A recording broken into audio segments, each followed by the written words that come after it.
In this video, I'm going to show you how you can actually create an invite-only paid membership portal where you can have and show exclusive deals to your specific audience or customer.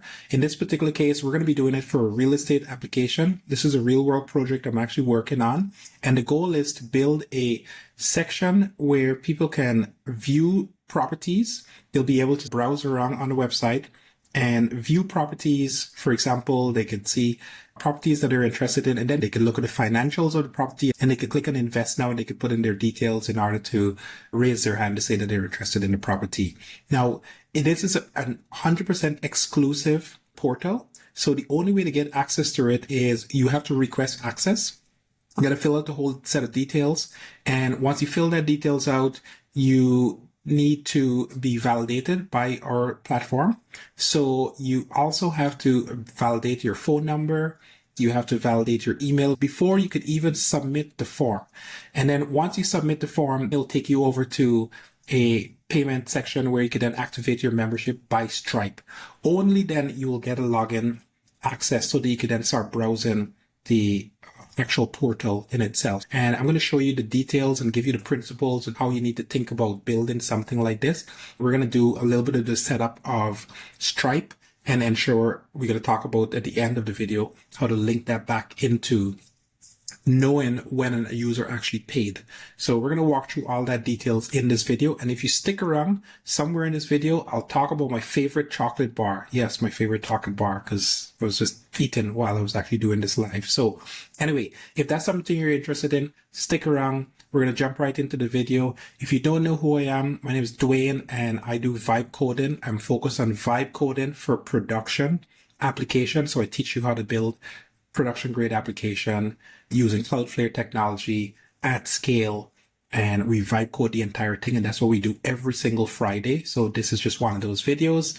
Hopefully you enjoy it. If you got some value, if you like this type of content, feel free to subscribe. And if you're getting value from this, click on the link below to my school community.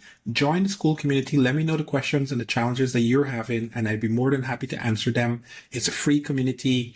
And in there, if you're building something like this, there's a bunch of like-minded people in the school community that can help you out also.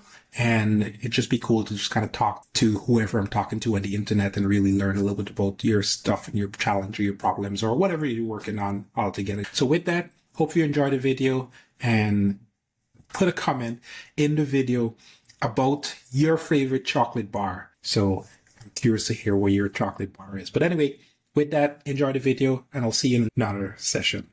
Okay, so welcome guys. Hey, what API are you using for real estate data feed? Oh wow, question already. So this is a good question already. Now, interesting, we're going to be using a private set of access. So I'll tell you the backstory of how I'm actually working on this. Thanks for the question, by the way. The answer to your question is it's going to be a combination of sources. So off the top, the real estate project that I'm actually working on is going to be an invite-only private real estate project. And the mission is we're going to be scraping data from a bunch of combination of public sources and some wholesalers, as they call them in the industry, that's going to be sending some data to us. It's going to come through WhatsApp, it's going to come from email, and it's going to come from a few other sources. We're going to take those, we're going to sort of aggregate that data, we're going to put it into a portal, which is where you're seeing here. That portal will be sort of a way for you to be able to filter and sort and find your best real estate projects. And then from there, we're going to take that and have invite-only investors so that they can see which projects they're interested in. So that's what we're going to be doing. Hopefully that answers your question. There are a couple of sources that we already scraped from. Let me see if I could find it. I always forget the name of it. So hang on a second. I'm going to try to pull it up for you here. Okay, so here's what we're going to be doing. We're going to be, so to give you some background context, New York has a lot of public information. I'm learning about this because this is a new industry for me. So you can actually scrape quite a bit of information from this website. So for example, if I do the Bronx, just as an example, I could do sort of a generic search. Let me do something a little bit more. Use current. No, don't use current address. That's not gonna work. Let's just do this. Okay, so here, let's say I zoom into this property, right? It turns out that I can click on any one of these properties as an example, and you can get pretty much any information that you need, including deeds information, stuff like that. This is all public information in a portal. The problem with it is that it's actually really hard for you to be able to gather these details with this project. So what we're going to do is we're going to build a scraper, which I already did, by the way, that it'll go in here and pull all that information, scrape it, and then what we're going to do is we're going to aggregate it, put it into a format that works for us, so we could do some more in-depth details on it. So that's the idea. That's basically the goal. That's going to be the mission of the project altogether. At the end of the day, what we're really trying to do is we're trying to take this sort of like disconnected, very loosely, I don't even know how to describe it. It's just a mess, right? You got all these PDFs of all these property plans. You got all of these listings, so a whole bunch of stuff. Okay, so we're going to take that and get it into something that looks like this. That's going to be the mission. And once we do that, then you'll be able to kind of properly browse, see all the details, see all the financial details, etc. And if you're interested, now you're going to be able to invest, etc. So that's basically what the goal of the project is. And in today's video, what I'm merely focused on is building out the portal section so that you can do the invite only part. So in other words, you'll be able to sign up. And when you sign up, there'll be a bunch of qualifying questions that we're going to ask you. And then once you get that answer, then we're going to pull that information. We're going to kind of aggregate it, etc. Real estate feed, so expensive. Yes, 100%. Yes, you're absolutely right. So one of the things that I'm doing is I'm going to be pulling information from multiple different sources because I found that the real estate market is kind of crazy. This is a new space to me, so I've never done this before. But what I do know is that based on what I've seen in America, I can't say for Canada, I'm in Canada, but I'm doing this for actually an American company. And what I've seen is that the data to find all the pieces is a mess. And you have to pay like serious money to these API vendors in order to be able to get the information. But here's the thing, what I've observed is that that information is public. At least from my vantage point and what I've seen so far, I'm surprised at how much information is just public in the US market that you could find. The problem is nobody's been able to aggregate this data and put it out in a way that makes sense. So that's what we're going to do in this video. We're going to actively build something that could scrape a lot of details. But yeah, so if you're interested, stick around. We got lots to cover in this video. And I'm going to try to do it in multiple different parts because I got new people that are coming in and joining and I don't know where you guys are. And just for the record, join my school community. It's at the top there, twain.me/school. And, you know, I can kind of understand your specific use case and maybe show you a couple things and show you how to help you out with building whatever it is. But thank you for joining. Thanks for the question. David. Okay, I'm going to butcher your last name right if I got it correctly. Okay, something. I'm not going to even try. Okay. All right, let's do this. Okay, so what are we going to be doing in this particular video? Because I got one specific goal. And by the way, this is a real project. This is not a fake project. This is a legit real project that I'm actually working on. I decided to do it as a live session, build in public type of deal. So we got a bunch of investment properties and I vibe code everything that you're seeing here so far. I've already vibe coded. So to kind of get you up to speed on where we are and how I got this far, what I used in order to vibe code the platform was we went to Google Stitch. Sorry, I keep saying Google Sketch because that Google Sketch is a real product. So STECH, Google. I have to do it that way because that's the only way thing. So Google Stitch, that's what I use. And this was, new in Stitch. Let's see what we got. Try now. So what I did is I basically got Google Stitch to design the application. Let's go back to all the projects and let's see, equipment uploader, which is the one that I did. Normally I would use Google Stitch. That's what I did for some of the other projects. This one here I didn't. I actually used Gemini 3.0 because it was actually really good at the UI, which was surprising. So GEMI. So I did the good Gemini. And we did, what did we do here? Description. There's so many, this is the problem with thing. There's actually the studio, GEM. So it's studio. Oh my goodness. Google. Yeah, AI Studio. There we go. Yeah, because there's so many different versions of it. and investor portal. There we go. Yeah. So the UI was actually built with Gemini Studio. And just to go back, I said, hey, I'd like to give me an HTML mockup, a pure HTML mockup of the entire system. And it did a pretty good job. I got an HTML version of this entire platform. So let me just rerun the prompt and then I'll show you what I mean, just to make sure that everybody's on the same page. Since I don't know where you guys are. New chat, Gemini Pro Preview, click on paste. So I pasted that in, ask it for a, like I said, a pure HTML version, and got it to generate the HTML version. Once I was able to generate the HTML version of the application, then what we did is we took that, bring that down into Visual Studio, make sure we could actually run the pages, do a deployment to CloudFlare. Once we got it into CloudFlare, then we started iterating on it and start building out the backend for the entire application itself. Right? So this is Gemini here giving us a single page application with all of the HTML properly in place. And this is by far the best way that I found to kind of vibe code applications, because number one is what it does for me is it allows me to kind of just focus on the UI, work through the details from a UI standpoint without having to actually focus on the backend code, focus on the database, which just adds more complexity. So once I know that the UI is correct, once I have all of the pieces in place from the UI standpoint, then I start working my way backwards, and just to kind of level set and make sure that we understand what I mean by that. I'm going to draw it out for you guys to make sure that we're on the same page here. Let's start with goals. So goals, G-O-A-L-S, okay?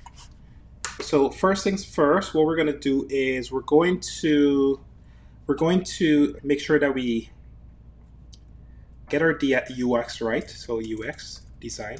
So invite, then you're going to be able to fill out a form, questions. And then if you fill out the form correctly, then there's going to be a review process, and then you have to pay. So it's going to be Stripe payment. Let's just put pay because I don't know why it's going to like that. So that's going to be in the UI side, okay? And that's going to be with Stripe. Okay, so that's one. The next thing that we need to do is we need to set up a database to get access to all these users. So database. Okay, what is the database going to have? It's going to have the invite, so signups, users, call them users. And then it's going to have their status, okay, obviously. And then the category. Let's put category. I don't know why it's going like that. I see it, C-E-G-O-R. Why the hell wouldn't it expand? Oh, there we go. Okay, so that's what my database is going to be. And on the backend side, we're going to have the actual real estate, the properties, okay, and the properties. So there's a whole thing that's going to be scraping data. There's a whole thing that's going to be scraping data from the backend. But what we're going to do is we're going to have to filter. So SCRAP, so scrape data. Then we're going to categorize, C-A-T-E-G-O-R-I-Z-E, yeah. And then we need to so status, right? Active or deactive, etc. That's what we're going to go with. So that's going to be the mission. UX design, database, properties, scraping. We're going to pull all that information in together. We're going to try to make it work. And then we need some sort of authentication layer on top of it, right? So the entire thing is a 100% invite only, as I mentioned. So we need some authentication. Can't get access unless you get authenticated. And this is obviously for security processes. So let's just talk about this property section here and what's going to happen on the back end. Because there's a few sources, right? The information comes from multiple places. One is going to come from email. Okay, the agent that we're working with, they get a whole bunch of emails of all different types of deals. And what I'm going to do is we're going to basically get those emails coming into the platform, and we're going to forward them into a system. Okay, we're going to forward them into a system. The system will basically go do some AI, right? We're just going to call it AI. That's the verb. Okay, it's going to do some AI. Okay, and then what it's going to do is going to filter them out, and then it's going to drop it into the property listing. It's going to screen it, do some analysis, and then it's going to say, once we have that details, we're going to push it into the properties. So that's for email. The other one is, obviously it's going to do some categorization. The other source that we have is actually WhatsApp. WHATSAPP. We won't get WhatsApp today because it's a little more complicated to kind of get set up, but we're going to try to get that done. And then we have a bunch of word of mouth that we're going to try to figure out how to basically get a URL for so we could scrape the website. But we're just going to put scrape in this particular CPE. Just going to put scrape. So that's going to be their server thing. And then actually there's still one more, which is the official APIs. Okay. But this is going to be last. We're not going to do that right off the top. So this is going to be the goal. This is going to be the mission. I'm going to pull information from all these multiple sources. We're going to aggregate it. We're going to put it in, do a whole bunch of AI stuff in it. Then we're going to basically screen it. And once we do that, we're going to drop it into this interface here. And again, the goal is to find the people that are interested. So now there's another layer on top of this database here that we need to talk about. So authentication is one. But we basically need, it's almost like Tinder matching, right? We need a database that's going to match properties to investors. To INVS. Yeah, okay. So that's going to be the goal. Okay, so now that we have this in place, let's talk about the actual implementation itself. Come on. I'm fighting more with tools than actually getting things done. All right, good. Okay, so that's mission number one. So we're going to go here, we're going to go try and see if we could get most of this sort of worked out, and then we'll talk about the other part of the entire application. So we're going to start with the easy things. UX, invite, form, and payment, which is basically Stripe, P-A-Y-M-E-N-T. Okay, those are the easy stuff. We're going to get those out of the way. And then we're gonna tackle the database section. Then we're gonna do the whole scraping the API stuff last in the interest of time, because at least we want to build out the entire front end first and then go from there. Okay, so just a reminder, this is what we're building, and this is sort of the investment portfolio. You could kind of click into it. You could see properties. You could see the, different pictures of the different buildings, and then you could say invest now. Fill out your form. Put in how much you want to invest. This is basically sort of the mission. Okay, so let's go build. Let's go build something. Stop talking. So what do we need to start? As I mentioned, we're going to start with the invite-only form.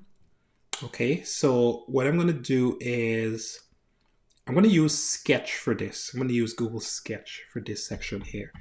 And I already have a bunch of ChatGPT prerequisite for this of what is it that we're building. So our project, real estate, live coding platform. So this is the section that we're going to go build right now. You guys can see limited marketing option. So this is, we want to be able to invite guests, qualify, they're going to pay, and then they're going to see full details of project properties, etc. They can raise hands, say I'm interested in the property, and they can see limited. So right, we got a weighted list. So here's what we're going to do. So let's do key rules: no invite, no sign up, no active subscription, yes, read only, no active subscription, read only, teasers, no details. Deals can be tagged.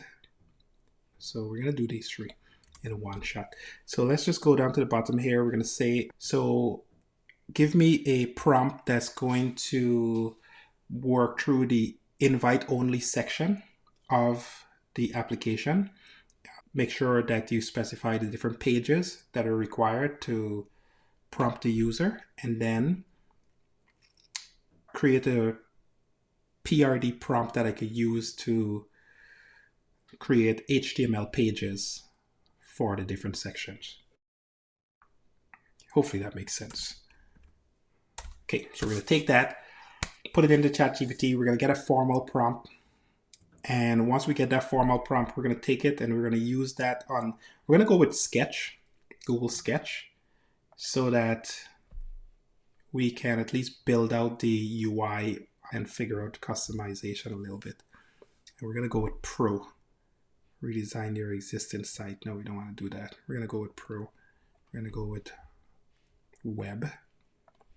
And then we're going to go from there. Okay, so you're a senior project manager for front end, helping me design and implement. We're building a invite-only real estate platform. Goals: get invite, qualifies, get invited. You'll be able to accept qualification links, see full details, address profile, can raise hand. Things so key. Okay, so there's only a couple things that I probably want to change here. So walk through pages, requirements, stats. So public, marketplace, teaser, audience on authenticated visitors, guests, create a clear teaser. Okay, we're gonna go with this and then we'll see how far we need to push it a little bit more. So real estate data can be expensive. All right, let's copy this. Then we're gonna go over to Google Sketch and we're just gonna paste this in here and let it rip. What is this? What am I seeing here? Just want to go.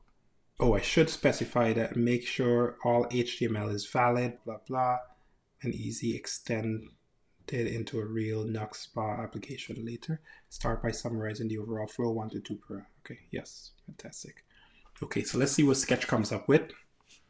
And again, the reason why we're doing Sketch is because it has an okay UI. Now, here's what's crazy about it.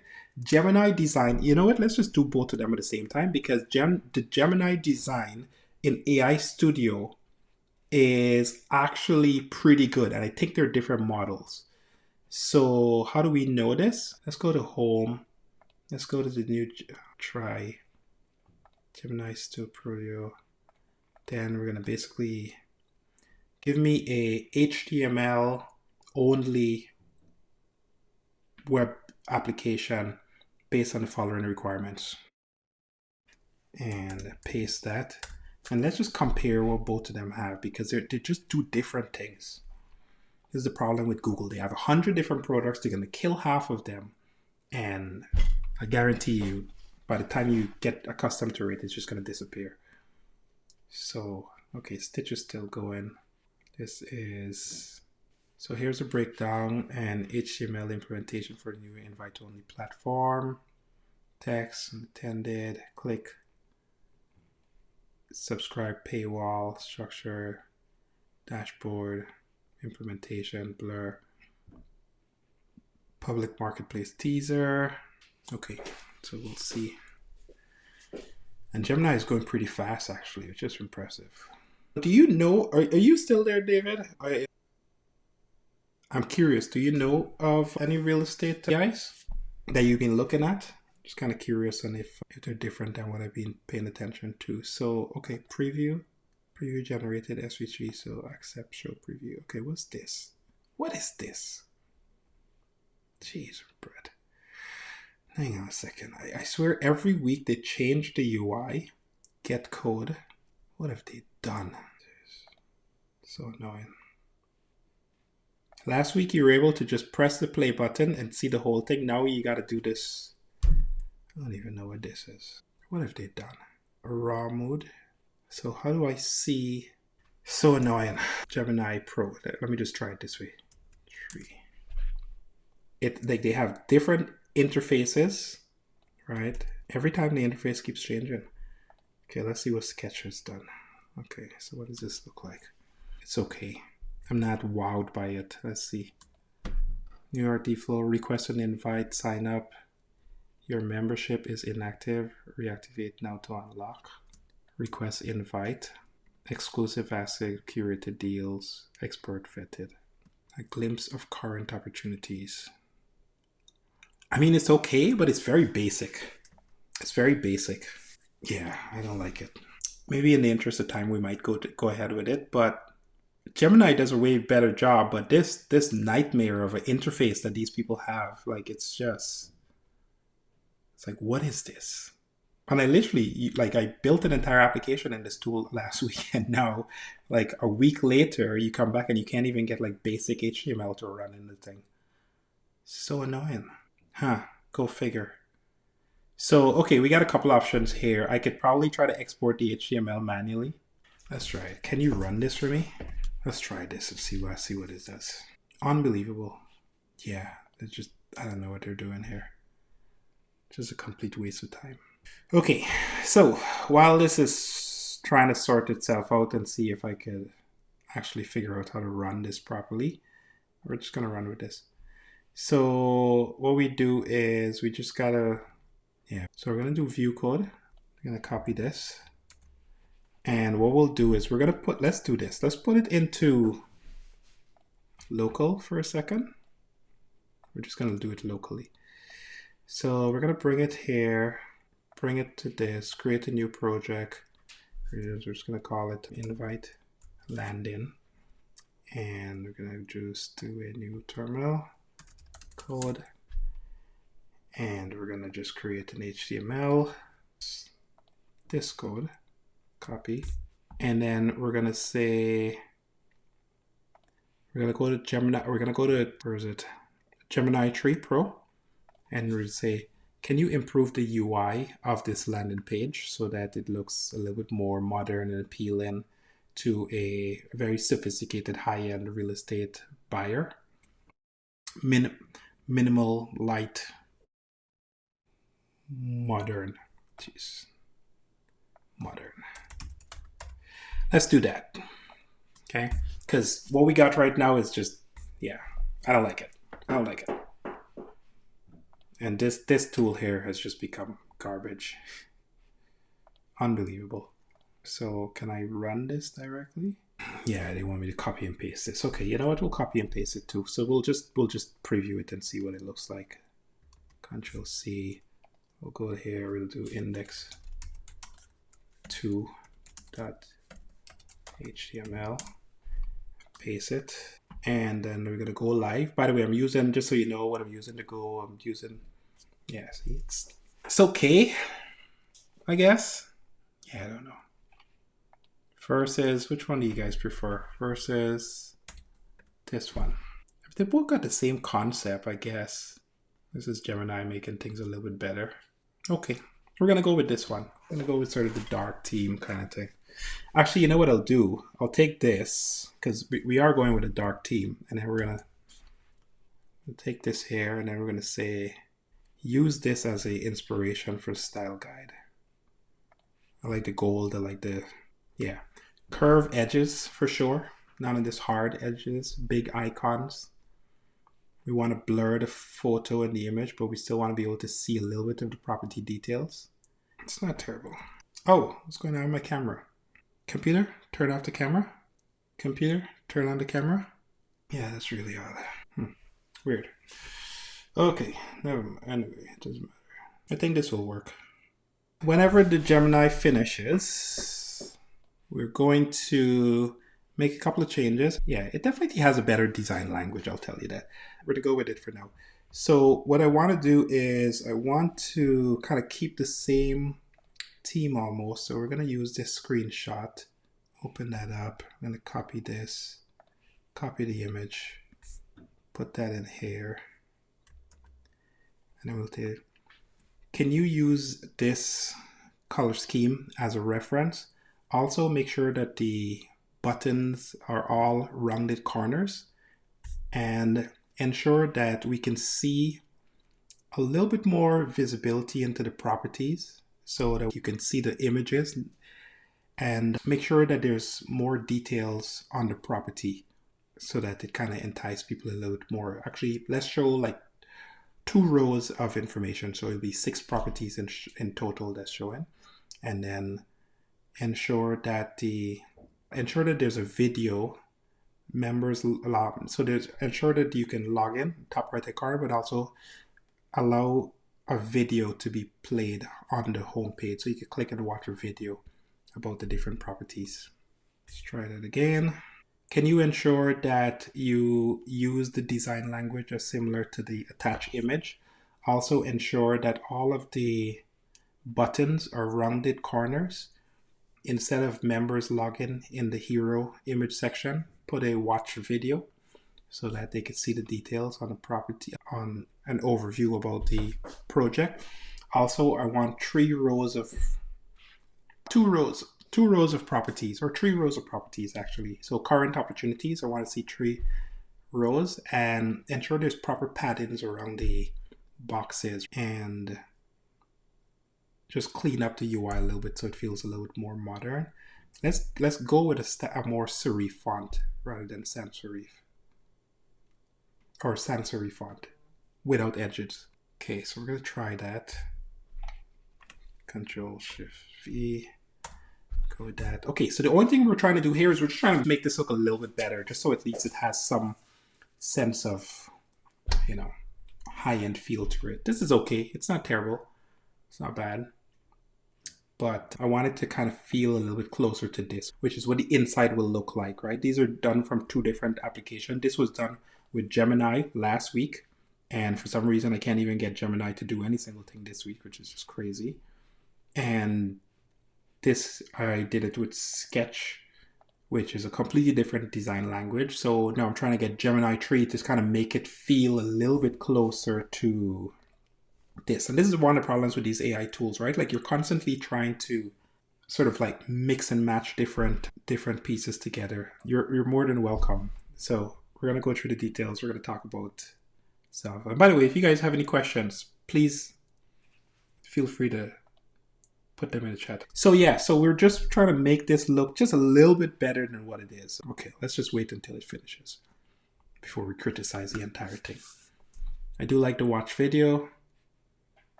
Request access, exclusive access. We're going to make these icons a little bit bigger. The investment opportunities a little bit bigger. It's better. It's definitely feeling better. Just got to work on it a little bit more. We're going to do one more iteration, then we're going to move on to the next steps, which is to do the form, the sign up form, and then we're going to jump to the payment stuff right off the top, right? We want to make sure that we get payments, Stripe payments set up 100%, super fast. Exclusive access, exclusive. Come on. Okay, it's coming together a little bit better. Are you still working? Yeah, still working. Okay, let's just give it some time. I'm actually curious how many of you are real estate people that are watching this. And if you are, put a comment either on the live or in the comment section whenever you're watching this.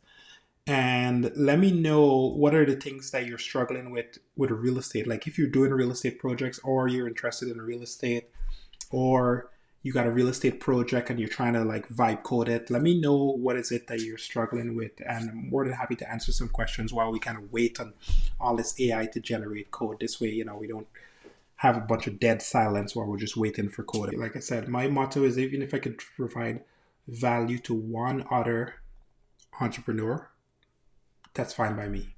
That's considered a win. Are we done? Yes. Okay, fair enough. That looks better.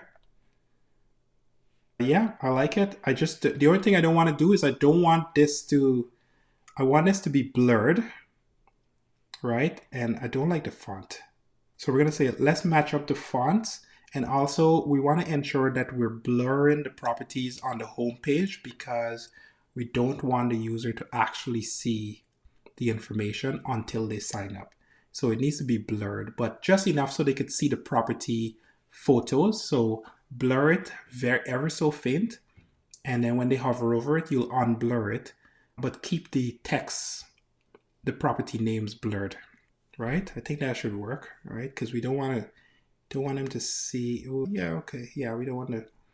Yeah, that would be the idea because the whole point is for you to be able to sign up, right? And also the font. I'm looking for a modern font. First is sans serif stands for acronym sans serif. Sans serif fonts without small decorative lines. So let's do a sans serif font. I keep forgetting what's the difference. Sans serif font. So here, yeah, let's do sans serif fonts. Come on, confirm. Give me my confirmation here. Jeez, so slow. Also, let's do a sans serif font. Yeah, just gonna do that. And then we're done. We're gonna move on, I promise. Just want to make sure that I get to at least the core perfectly kind of thing. Request an invite, request access. Right. Now, we're gonna need another page, which is if you got an invitation, you need to fill out, it's gonna take you to a page that's gonna, yes, there we go. So a little bit better, I think. I might play around with that a little bit more. I don't necessarily like this as well too. Actually, the unfair advantage in New York City is a little bit better. So maybe yeah, almost there. I might be showing too many properties on the homepage also. Okay, so assuming yeah, we're see, I like this padlock and the members only, right? So we should tell it to keep some of that element. So let me just take a screenshot of that. So just by the way, all I'm doing is I'm just basically just taking screenshots and just pasting it, right click, paste it into the chat window, so at least I could give it a better prompt. Man, it's slow. Oh, wish you could move a little bit faster here. I apologize. Come on. Okay, it's taking a little bit longer than anticipated, so we might have to move on. Okay, trying to be patient with the AI. Okay, so we're going to work with this just in the interest of time. And what I'm going to do, I'm just going to tell it to put the padlock in front of it. Okay, so I'm going to create a new thing. And we're going to say, for all of the properties, put a padlock and say members only on it. And then whenever you click, we need to go to a second page where the user will be required to fill out a form with additional details. Also, ensure that the header and the footer spans the entire width of the website. Keep the content centered, but make sure that the header and footer spans the entire width of the website. Use this image as a reference. We don't want to make sure that people know for sure that it's like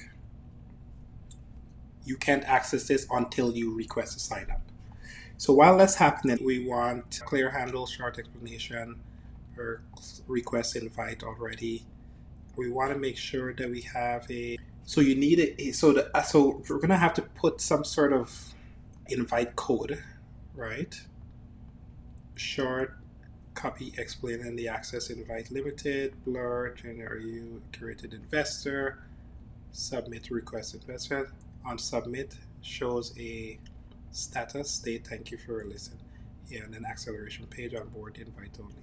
Okay, and then a login page. Okay, so we're gonna just copy this and let it just make sure that it fills out these other pages. We're gonna let Gemini do it because it's doing a pretty good job on the UI side. So we want to continue, right? Like we want to continue this, at least the layout of everything.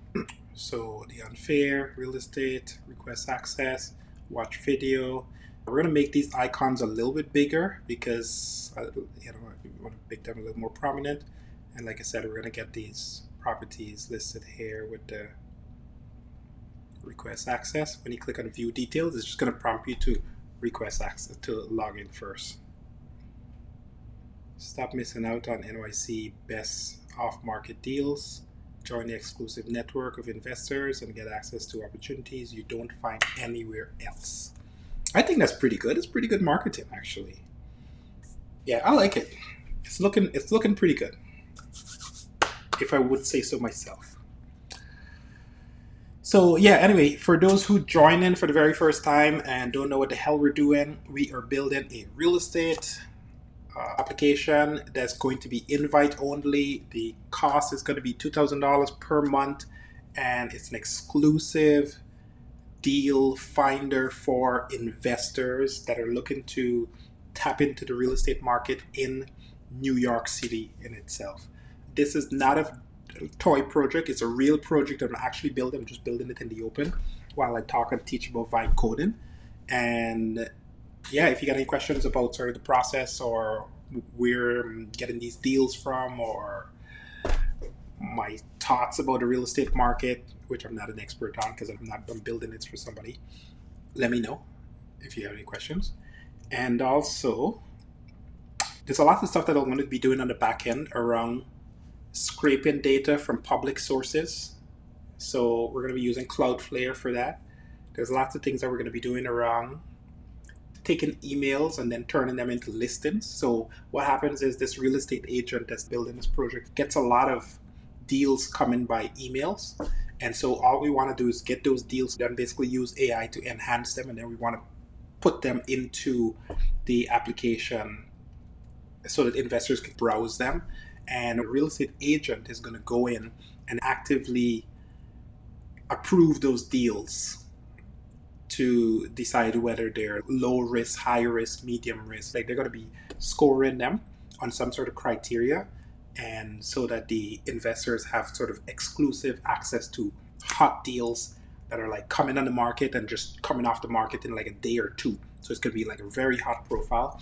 And eventually we're going to build out a whole notification system so that you could subscribe to the criteria of the deal that you're looking for. And we're going to just send those deals directly to you. So that's what we're building. There's lots of backend stuff that has to be built out. Right now on this particular call, what we're really focused on is basically the front end, the UI, the experience, and then we're going to shift into the backend technical stuff in the coming weeks.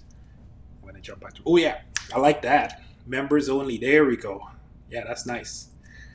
That's nice. Members only. Okay, now when you click there, oh, fantastic. Okay, so two things I want to do. One is I want to increase these icons because I don't like them. So can you increase the icons so they're much bigger for the exclusive, curated, excellence, and expert vetted? Make them significantly bigger so they're more prominent, and maybe even make the text for the heading gold because I do like that. And then whenever you, and the call to action at the bottom, the button should be gold. Like the color is gold for the call to action, so it needs to be that same gold color. Perfect. Yeah, I like this. This is looking really good. I love the padlock. The padlock is really nice, subtle. You see, you get a little bit of subtle sort of movement on the image in the background, just enough that you could see it, but not enough that you can, make out the actual image. You can make out the image, but not enough that you can get the details. And then obviously when you click in view details, it's just going to take you to the landing page where you just got to sign up, right? Because that's the mission. Goal is to sign up. So yeah, as soon as we get through this UI here, we're going to jump into the Stripe portion of this setup. In fact, what I'll do is I'll start setting Stripe going on the background here. STRP. We're going to set it up on a test account first, and then we'll get into setting it up on a real account. Dev test. So sign in, and then let's do dev test. So a real account. Yeah, we got a real account, a test account. You're using the test data. Stay in test mode. Yeah, so okay, yes, okay, I like that. That's looking good. Much bigger, better. That's fantastic. We don't need any filtering here, so we're going to remove those filtering. And 1, 2, 3, 4, 5, 6, 7, 8, 9. Okay, 9, sure. You know what? I think I only want 6. I only want to show 6 properties. Only show 6 properties. Yeah, let's do only show 6 properties. We're going to remove this filter. And then let's just find a New York, real estate New York. So let's just do this right away. So only show 6 properties and remove the property filters because we don't want to see any filtering. And then what I'm going to do is I'm just going to say, hey, you know what? I was watching a really cool video just today, actually. It woke me up because I had YouTube playing in the background about New York architecture, which is really, really fascinating. It was just a video that this architect guy, and he was talking about all the history of the different buildings in New York and like how they evolved. It's a really, really fascinating story of some of these buildings and the architecture and how the style kind of evolved over time. Anyway, I digress. But my point is, it was just a cool video to watch. So I'm going to click on, when you click watch video, I want it to pop up a modal box that's going to allow you to watch a YouTube video. So when you click on the watch video on the home page, it needs to pop up a modal box with a YouTube video that will be playing in the box. So here, use this video as a reference. So yeah, okay, so this looks good. We're going to get rid of the 6. We're going to make this thing. And then what we're going to do, like I said, when we click on request invite, it's going to take us to another page. And that second page will allow us to fill in the details, which we're going to take from this. So what I'm going to do is I'm going to make this into a PRD. Let's see. Can you turn this into a PRD and create a checklist of all the different pages that need to be built out and create a task list for all the pages as well. So PRD stands for Project Requirements Document. So we're just going to take that. We're just going to drop it into ChatGPT. Sorry, into thing. So yeah, we're going to do a PRD, project overview, core, members, admin, and then we're going to create a task list for the different pages. Authentication, login, landing page, teaser, deal section, click to action, yes, request invite only, request invite page, confirmation, accept page. Yeah, so we're going to work through this list here. Yeah, let's do that. This way we got a proper foundation. Okay, so we did get rid of those filters. That's great. Watch video. It's not centered. What's going on? The watch video on the YouTube is not centered, and it should be in its own window so that with a proper close button so that you can close it. Annoying. What is that? Okay, so I do like this. This is good. This is good. Yeah, so we're going to take to the next step now where we're going to add some more layers to it. Should we call it deal flow? Deal flow NYC? Sure, maybe. We'll see. Okay, so while this is working, we're going to create a new page. Let's use the agent. I don't normally use agent because things. So what we're going to do is we're going to use the agent. We're going to do Gemini again. And we're going to say, can you take this information and can you create a docs folder with a PRD, a task list, and a feature list, and link them all together so that we can keep track of all the different pages that we're creating. We already have the landing page, which is index.html. So make sure that you check off the things that are already done based on the current page. So we're going to send it into, we're going to run multiple agents locally and see what happens.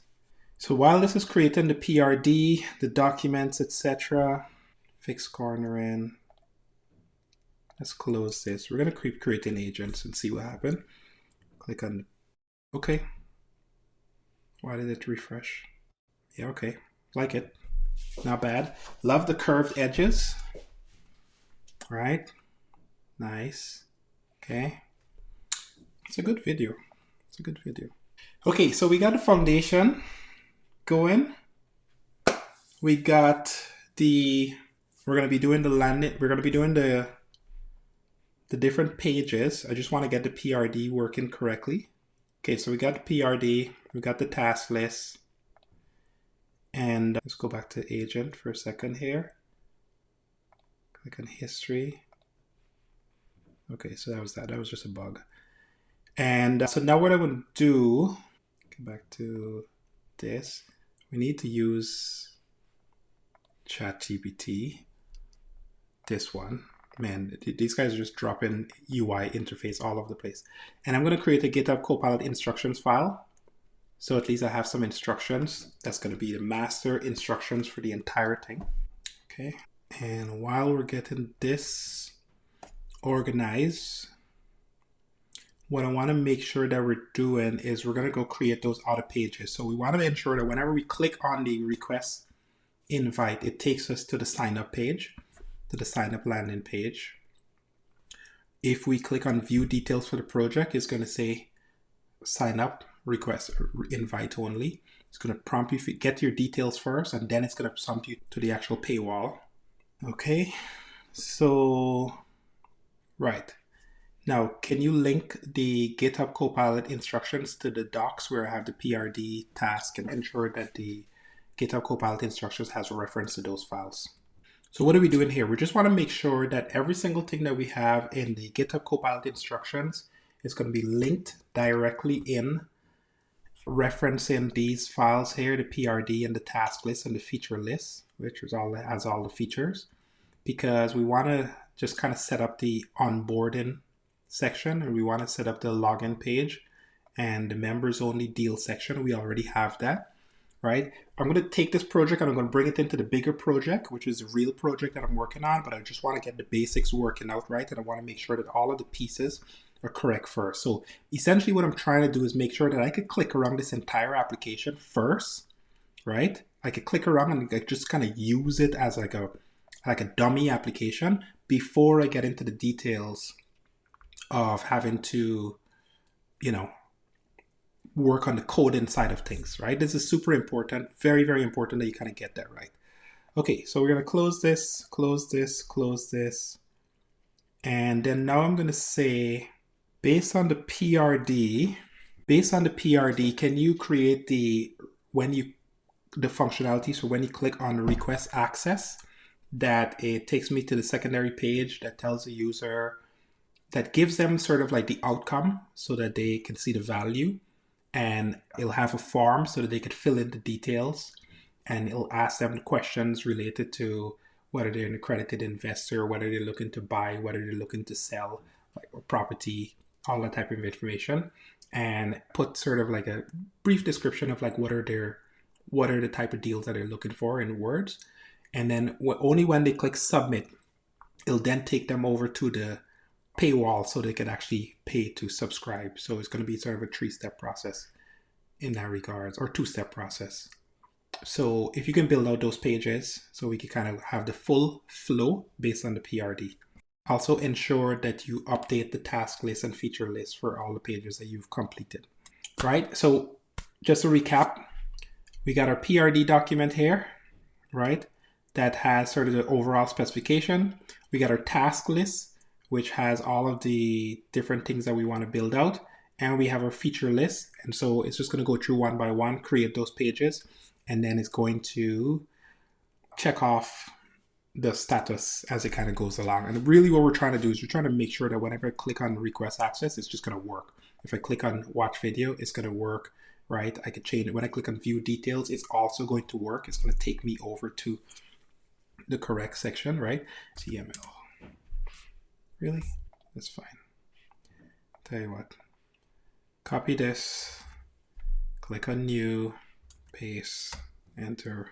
This is Gemini failing because there's just too much load on it. So I'm using Gemini because it's a decent model on UI. Better than Claude, in my opinion. And better than ChatGPT, which seems to just put out the same garbage. Gemini, they've definitely spent some time cleaning up sort of the UI section of thing, right? Like I was able to get this, and if you notice the very subtle animation that you're seeing on this, it is directly because of Gemini, right? And I did some hacking to kind of put them together, but for the most part, it's all Gemini, and it's really good. So that's the reason why I'm using the Gemini model, because it actually does a very good job of just kind of helping with the UI. I was in the US last week for Thanksgiving. Happy belated Thanksgiving to my US friends. And this, you can't see it properly. Maybe you can. Let me see. Yeah, there we go. Payday. There. No, there you go. By far, my best chocolate ever. Most people will disagree with that statement, but I will die on a hill for this. Okay. I cannot get this in Canada. Just for the record, I cannot get this in Canada. It just doesn't exist. So when I go to the States, if I get to a gas station or Walmart or whatever, I just buy in bulk. Let's just say that the people at the checkout counter thinks I'm crazy.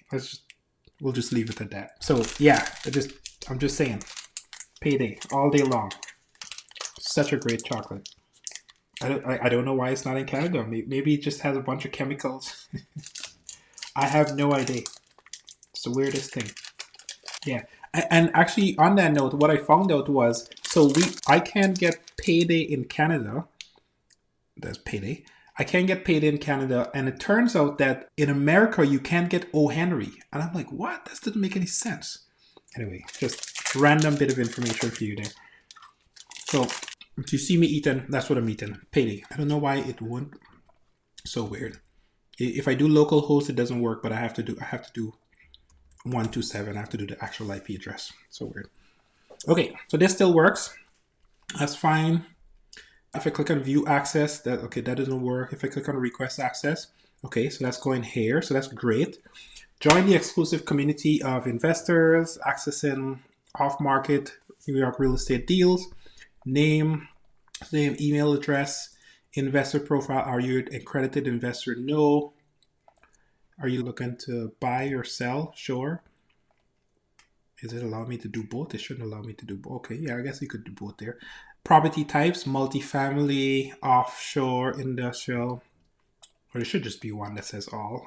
Describe your ideal deal criteria. What is it that you're looking for? Is there any single thing else I need to put on this form? Submit requests. I want to put like some kind of property in the background, make it sort of like on the request access page, make sure that we're using sensory font, put some sort of imagery, something that gives it sort of like a feeling. It could be in the background, it could be subtle, it could be blurred. It just needs a little bit more emotional feeling. And also, we need some qualifying questions to understand sort of like your net worth, right? So where are you from a net worth standpoint? We need something around that lines that's not too invasive, but enough that people are willing to answer so that we can kind of grade the investor that's signing up properly. Yeah. Okay. All right. So those are going to be your qualifying questions. Name, email address. Oh, phone number. How can we forget? We need direct access phone number. And every single thing here is going to be validated. You cannot get to the next page unless if you put your email address inside of here, it needs to be validated. We're going to check it in real time where it's valid. We're going to check your phone number. We're going to check every single thing 100% so that there's no bogus information that's coming in and, that you're not messing with us. Yeah, when you type in your email address, we're going to do a check, see if it's a valid email. And then should we get you to confirm right away? Yeah, I want to make sure that you can stay on this page and it's just being done in real time. So yeah, we'll validate the email address and we'll send you a code that you have to put in right away from your email on this same page. That's what we'll do because we want to validate everything 100%. All right, it's coming together, guys. The UX is just taking a little bit longer as usual. The UX is always sort of like the thing. In terms of the Stripe side, let's just go look at that, by the way. So let's just talk about where we are because that's important too.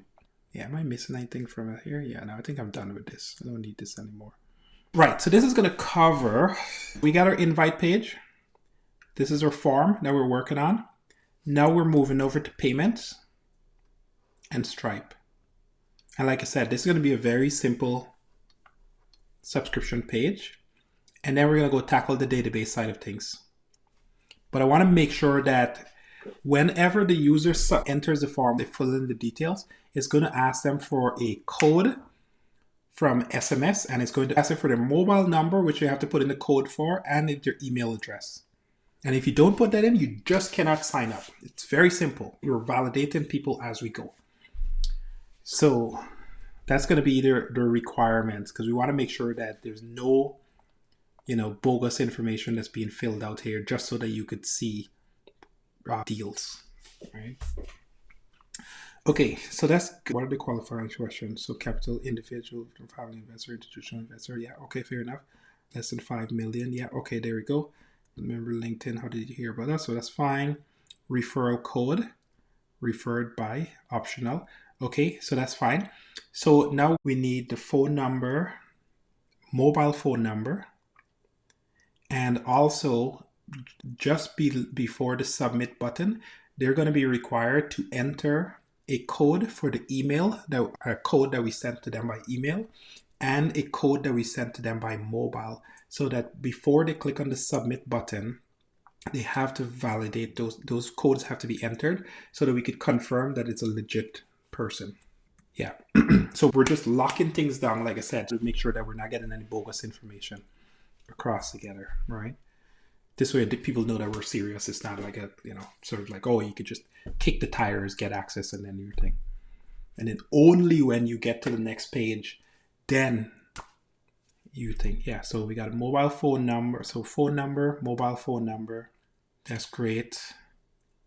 And we need one more details. Yeah, in fact, we don't even know. I don't know if we need phone number, but sure, we could do that. No, you know what? We don't need, we only need mobile phone number. To ensure your identity for our community, please verify your contact information, send codes, send verification codes. Yeah, we only need mobile phone. We're only going to take mobile phone number and display, add the section below where the codes will be required to be entered. So basically what I'm just going to only take a mobile phone number, and then we're only going to, I'm going to put the section here so at least you could see you're required to put an email code and an SMS code before you submit. All right. This way we know for 100% certain you understand that we're not BSing and we're authenticating people, you know, valid. Right. Okay. So assuming that, what's going on here? Why is that duplicated? Okay. Some sort of weird glitch there. Yeah. It might just be because of the page being generated. Okay. So like I said, we're moving on to this section here, which is on the Stripe payment side. So what do we have to do? We have to go into Stripe. And again, this I'm just using a test account here just for this. Doesn't matter though. So we're just going to go to product catalog. We're going to create a new product, and that product will be investor subscription. So exclusive real estate deal access. And it's going to be 2000 monthly. Accept all. Click on add. Okay. And we might do one more because there's another product that we have at the same time too, which is if you're a seller. So if you want to list your property, list on a private market. Sell. Let's go to seller. Okay. So essentially what this is basically a curation of high network individuals that we're basically, you know, already vetted that are looking for properties that you could list your property and we'll do a sell-in for you. And it's going to be $1,000. Okay. So exclusive deals. No. Sell your property fast. Okay. Again, this is just with the test product, but basically this is what we're going to be doing. So we're going to have two of them. Monthly. Actually, this will be a one-off fee. Right? Yeah, this will be a one-off. Monthly, daily, custom, 1 month. Yeah, it's a one-off, not a recurring. We're going to create this seller, not subscription. Okay, and it's a one-off, not a recurring. It's going to be $1,000 to list your properties, and click on add. Sell your property fast. Okay. All right, so we have these two, $1,000 subscription. Okay, so now that we have that, let's just go back here, see what we got here in the request form. You must first enter your email address. Yeah, okay, cool. So let's just fill all this in. Send subscription. It's going to send the subscription, send identity validation. There we go. Code sent to your email and phone number. And then you're going to basically put in your email verification. Put in your SMS verification. There we go. Then you're going to click on submit. Now you're perfect. Look at that. All right. So member subscription, build monthly, cancel any single time, $2,000, subscribe with Stripe. Look at that. Beautiful. Beautiful. All right. The only thing it didn't do any, oh yeah, it did do an imagery back here. Yeah. So, okay. So I think we got all the pieces. Let's click on view details. So if you, okay, so we got to link all of them together now. So let's do this. So let's ensure that when we click on view details, that it takes us to the form if we're not already signed in. And also on the actual membership unlock Stripe page, it needs to have some sort of imagery as well too. And we need something to show how many deals are currently active. Something that creates excitement around the deals that are currently active in the portal so that they could, you know, pay the money and then get access to the deals immediately. All right. So request access, click on that. Send a verification code. All right. We're going to put some more validation around that. That's fine. And then we're going to basically make sure that, like I said, I think this here we got to get rid of. We got a double footer at the bottom there. But this is looking good. We're cooking. We just got some font issues, but we'll clean that up. Not a big deal. We'll clean that up. So on that request form, right, there's two potential buyers that we might have it. Right now it's request only, most sophisticated buyer. However, if you are interested in selling, are you looking to do, what are you looking to do? Buy or sell? You know what? We're going to make this single choice, because if you're looking to buy, and you know what? We might have a kind of a duplication here. Primary capital source, individual, investor, family, portfolio. How did you hear about us? Referral code, optional. So your referral code is what's going to get you access to the platform. So if you say I'm an individual investor, are you an accredited investor? Okay, that still makes sense. How did you hear about us? Yeah, that's fine. Multifamily. Yes, identification. Okay. All right. I think this makes sense. This makes sense based on what we're trying to do. So again, what's going to happen is you're going to have traffic come into this page. They're going to click on a video. The video will just give them sort of an overview of the different types of properties and what the deals are, and a preview of inside the portal, which will be looking like this. So they could see a preview of the portal, what it'll look like. They could click on the details and they could see the financial details of the project. Actually, I think I have one with some more details financially. Let's see. Yeah, so here, as an example, you can see all the financial details. You could click on Invest Now and we'll already have your details here. So it's just going to be a case of what is it that you're trying to invest in. And then obviously somebody's going to call them and kind of work through the details. But that's kind of the goal. And it's an exclusive portal. So what we're trying to do now is just make sure that, let's fill this in. You should only be able to either buy or sell, not both, because it's going to send the user to a different subscription page depending on if they're selling. Then it's going to tell them to a page that basically will charge them for Stripe $1,000. And if they're buying, it's going to send them to a different page that's going to be more, they're doing investments, okay? And also this, what do we need to do here? We need to get rid of this. We need this double entry to go away. Trying to keep my blood sugar up here. Okay, so where are we? Are we almost done here? We're almost done. Let's. We just got to get rid of this extra footer here, and then I think we're golden. By the way, I'm using this fake filler extension. Fantastic. It's called Chrome Fake Filler. It's such a simple little tool. I don't know why it's free, but it has tons of ratings.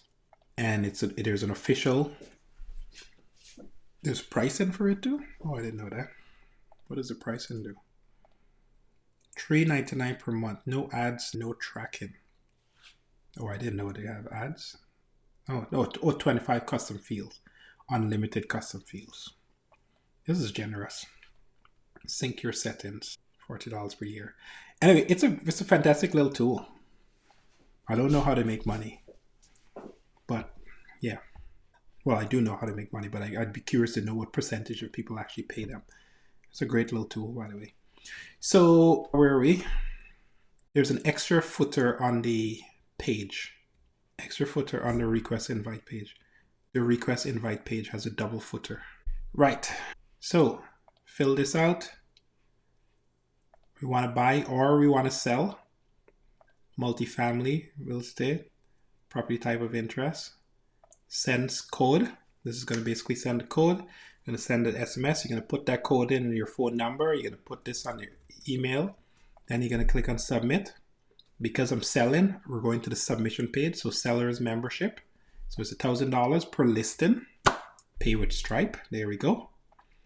And then on the buyer side, it's $1,000 for the membership. Fantastic. We are cooking. Back to the home, request access. Now it's not very clear that it's both for sellers and for buyers, and that's okay. We're going to kind of keep it very simple in that regard, because then I don't want to complicate it too much. See here, 12 deals currently active. Love it. Love it.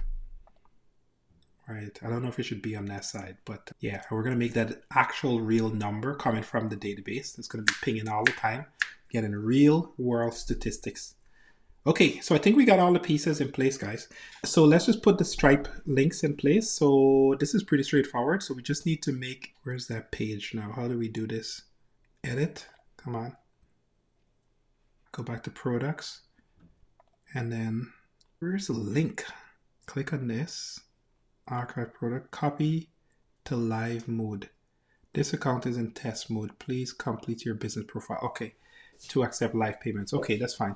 But how do I should be able to just link to the test thing. I need to accept payments, complete your business profile. You're in test mode. Okay, that's fine. I don't want to fill that out just so I could do a test. I'm pretty certain there's a way to get to it. Okay, so let me see if they'll figure it out with the URL here. So seller, this is the seller product ID. It should be able to create the page without me having to figure it out. And then this is the buyer or investor ID. Right. Yeah, so basically what we're doing is, the only reason I can't finish this is because this is a test product page and it's not giving me the actual URL, but that's fine. All we care about is just getting the basic setup. We're going to send it over to a page, and then once we set up our actual profile on the real account, this is going to make more sense. I think I got all the pieces, so I can actually move on some of the more advanced stuff. So let's see. Let's just see what we got. We got the invite page done. We got the form done. We got Stripe payments done. So now we're at the users and database. So we're going to hit CloudFlare. We already have a database in CloudFlare. We got a D1 database in CloudFlare. We're going to create a sign up, GNUP, right? And we're going to create a users. And we're going to basically have all the different profile, the type, all the different details about that user in there, including their status, active, inactive, etc. And if they're active in Stripe, etc., all that kind of stuff. So we're going to set that up. This way we can keep track of the user as well as whether they have an active subscription in Stripe. Because if they cancel in Stripe, we want to basically revoke their access almost immediately from the portal, right? Now, we could say from the next month or something like that, but really and truly, for the most part, we just want to remove their access. So let's do this. Is this going to work? Yeah, let's see. So fill that out. Click on a buyer. Yes, we're going to fill out that details. We're going to send a notification. We're going to put in a code. We're going to put in another code. We're going to click on submit. Then we're going to click on subscribe to Stripe, and it's a redirect. I don't want to do the pop-up, but that's okay. Redirecting to Stripe for buyers. Use protocol typically requires a price ID for checkout. So this is as far as we can get without actually start implementing real stuff now. So what I'm going to do is now we got our HTML kind of worked out. The only thing that's bothering me is we're still using these serif fonts. We got to make sure that all the fonts are sans serif. Can you review the entire application, make sure that all the fonts are sans serif, and then also update all of the task and feature lists of the things that has been completed so far. Okay, now we move on. Got to do some backend stuff. So let's go talk about CloudFlare for a second. So what are we going to do? CloudFlare. So I actually already have a database for this on the backend. So we're just going to build on this database, which will make things a little bit easier. So we have a D1 database, edit blur, called NYC properties in CloudFlare.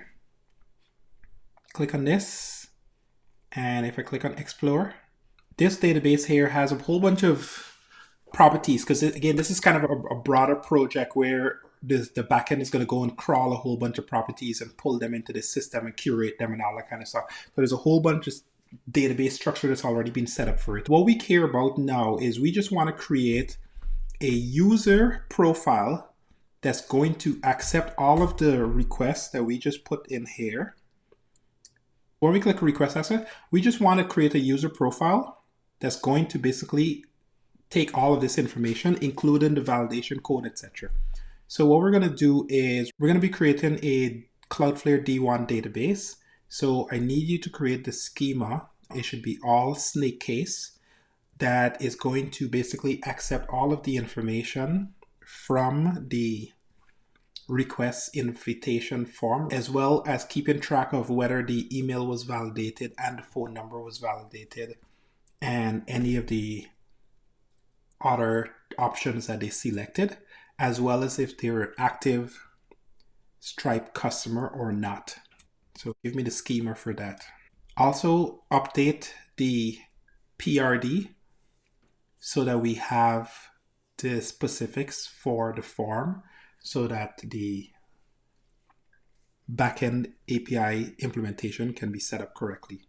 Right. So all we're doing is all of this information here. We're going to create a user profile that's going to take these details, all of the information that they asked for, that we asked for here. And now keep in mind that they do need a referral code. So, okay, referred by optional. We'll see how this works. We'll see how this works. The referral code is going to be invite only, but we're going to see. All right. Okay, so here's our SQL. What are we going to call it? Invitation request. We won't call that. We're just going to create it, call it users. So we're going to call it users. Let's call the database users. To the users. Because we're going to have admin users and we're going to also have investors, buyers, sellers, etc. Let's just make sure that it's doing the right thing. Yeah.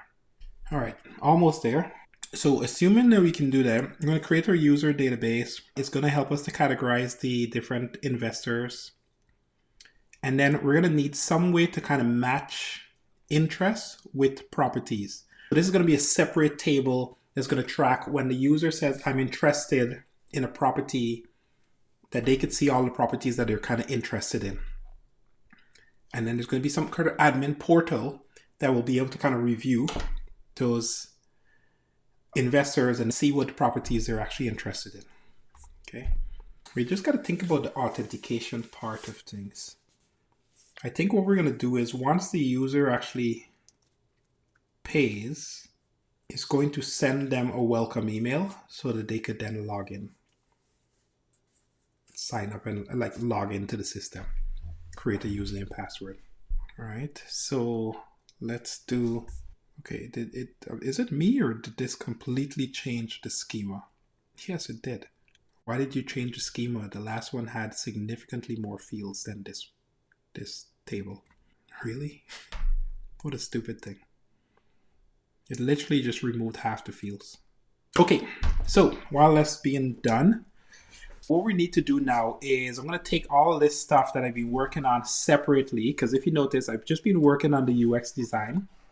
Okay, and now I'm basically just trying to get the schema because it was just based off of the UI. I'm going to take that, now I'm going to drop that into the main project that I have, which is a Nux3 project, NUXT3 project, okay? And then we're going to separate sort of the front end and the back end, and we're going to make things into proper components so that we can reuse them properly. So that's what we're going to do. So I have already a project, and I just got to make sure I find the right thing. So clients, it's be called DP Homes Investor Portal. Yeah, so I'm going to take it and I'm going to basically put it into this project here. Oops, this one here. Yeah, so we're just going to manually just put all those files in there. Is it doing anything? No. The previous schema invite had 19 columns. Current schema users 20 columns. All previous. This does not. What are you saying? There's no way that this doesn't make any sense whatsoever. We're just going to use this. I don't know why it's telling me that like this schema and this schema here is the same as this one. So anyway, it doesn't matter. We're going to go to CloudFlare. We're going to go to CloudFlare here. We're just going to paste this We're missing some fields here. Is there anything we're missing? I've created that, created timestamp, created that and updated that. This is what we need. Is active subscriber, yes. So we just needed this, and we're going to create it. We're going to call it users. Okay, so it's going to have an ID, first name, last name, email address, mobile, capital source, individual, family, developer, portfolio size, referral code, is accredited investor, intent, buy or sell. You know what we should do? We should do this should be different. We should just make this like intent boolean, because we might end up changing our mind later. BUY, it changes to a boolean, right? And then we should do the same thing, because it's possible that one person could be both a buyer and a seller. We don't want to change this later on. We'll just basically separate it like this. Sell, right? And property type, deal criteria, email validation, Stripe customer ID, is active subscriber, created at. Why is this a duplication? This is definitely a duplication. Interesting. It's a duplication. Created at is a duplication. There's some weird stuff happening here. Oh, interesting. So deal, phone number, Stripe ID, is active subscription. Yes, it's a property types, intent, buy, sell, accredited, referral code. We got all this. It's just duplication.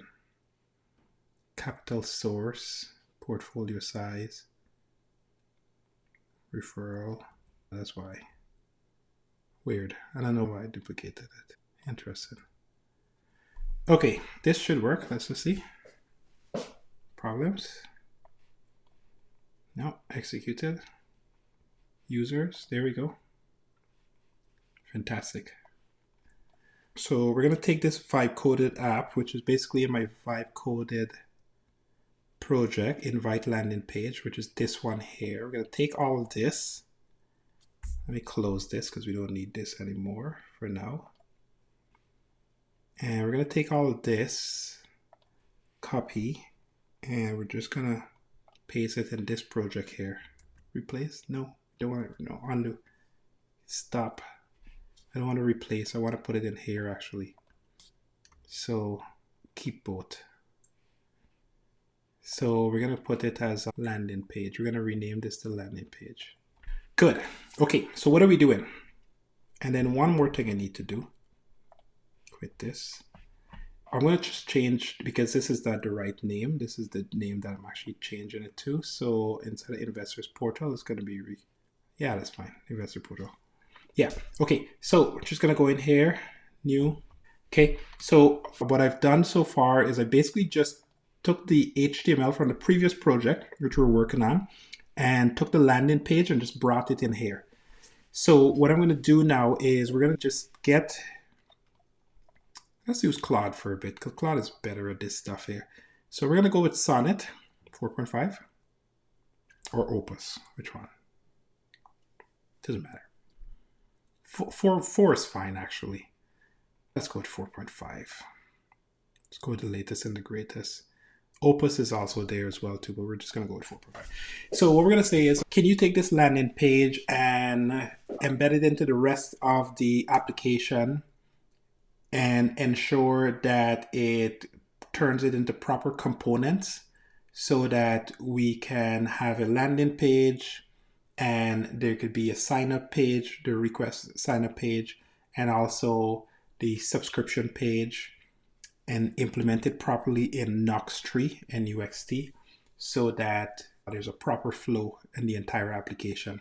So if the user visits the website for the very first time, they should be hitting the sort of like landing page. And then if they click on request access, then obviously they could do the sign-up flow, or they could click on sign in, and then once they go through the authentication process, they'll put them into the actual deal flow so they could see all the deals, which means we need to rename the deal page to something else, investment, properties, whatever it is, so that it's not the home page. And separate them in folders so that we have some proper structure on the application. Use the docs folder, I've added some docs. Take those docs and then merge it into the main application docs folder, and then update the GitHub Copilot instructions files. So I've given it significantly more details because I find that 4.5 is actually really good at just kind of taking all of my sort of random set of instructions and kind of putting them together. So I'm not too worried about that, but just for to make sure that everybody's on the same page of what we're doing here, we're taking the landing page that I created, right, which is sitting here. It's just a basic HTML website. We're going to take it and we're going to embed it into this project that already has a header, that already has sort of like a, login kind of portal, etc. And we're going to try to merge them together. These are components, so we're just going to basically take all that stuff and kind of merge it into the real project. And then the hope is that ChatGPT will just, Sonnet in this particular case, will just kind of break things up into actual components, reusable components, so that it's more scalable from a design architecture layout standpoint, right? So it's going to put them in proper folders and make things into proper components so that we can reuse the components accordingly. So that's what we're doing. That's the mission. By the way, there's a couple people on the call. Feel free to ask questions if you got any questions. Hopefully this is making some sense for you guys, right? It's kind of a lot of moving parts. Okay, enough eating on live stream. So yeah, right, just to make sure, go back to our fancy diagram here. Maybe I should clean this up a little bit. It looks a little confusing now. Eraser, E, is it? Yeah. And clean all this stuff up. Just to recap. Trying to do the recaps more often because people are kind of jumping in and jumping out. So at least, you'll be able to somewhat follow along if you're just joining in. All right, so what are we doing? Just to make sure everybody's on the same mission, some goal, etc. Okay, there's two primary objectives. Number one is people are going to hit some sort of landing page. Landing page. Okay. That landing page, the traffic might be coming from n number of sources. We don't know where the source is coming from. It might be coming from a Facebook ad, right? So we might put some ads hitting this landing page. It might be coming from agents sending them to this page, or it might be coming from referrals, okay? So you might get a couple of invite codes, and then I might send it to you. And maybe your invite code, maybe if I send you an invite code, you might get a discount. So you might get a 20% discount or something like that, right? But the point is, we're gonna have a bunch of people hitting that landing page. So that's this landing page here. And you're gonna see some offer. There's not a lot of selling, okay? Because this is real estate, so it needs to be a sort of exclusive, curated, high-end. And you'll be able to see just enough information to kind of see the deals that you might be interested in, just enough information. And then when you click on view details, it should take you over to the request access page. It should take you to the request access page. When you do that, you're going to fill out a form. This form here. That form is going to go into CloudFlare D1 database. D1 in the users table. And that's going to have all the answers to all the questions. In the background, we're going to have a worker. Whenever you fill that form out, the minute you get to the last question, you're going to have to send a verification. It's going to take your information. It's going to send it over to that worker. The worker is going to send out a text message to your phone, a code, and it's going to send out an email. That code, you must input that code into the form here, right? So you got to put that code in the form, and only then you can move to the next step, which is to make the payment to Stripe. All right. This way we confirm your email, confirm your details, confirm that you're a valid person. And then if you do that, then only then you can actually pay.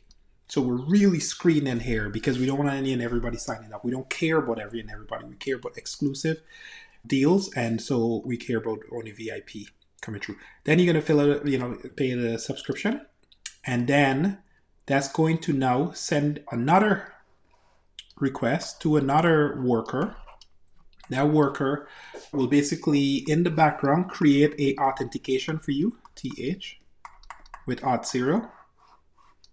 And then it's going to send you an email with a username password. And then it's going to prompt you to go change that password right away so you can log into the system because you've been paid. All right. So that's the part that we're building. So creating a landing page hero, creating a landing page card, clicking the deal card, action, video, modal. So it's just basically chopping up all of the different HTML pieces and just kind of putting them together in Nux3 format. If you're using React, it would be a React page, right? But you know, whichever technology, it doesn't matter, Svelte or whatever it is. It's just breaking it up into something that actually makes it more of a reusable component section. Kind of like this highlight of this advantage part, the unfair advantage in New York City real estate. So it should just say exclusive deals, New York City real estate, an invite-only community for the most sophisticated investors, curated off-market deals, unrivaled access. Yeah, we'll figure that out. There's a little bit of marketing thing that has to come on here. But yeah, this is going to be your landing page. Just going to be requests only. All right. We might do some variations in landing page so that could kind of drive traffic to this one here. But for the most part, it's just going to be, you got to fill out a fairly long, sophisticated form. Okay, moving forward. Hopefully this is going to be done pretty soon and we could go to the next step. So hopefully you guys are getting some value. If you are, put a message. So anyway, we're making some progress. We're getting there slowly. And I want to make sure we need to get to the other stage, okay?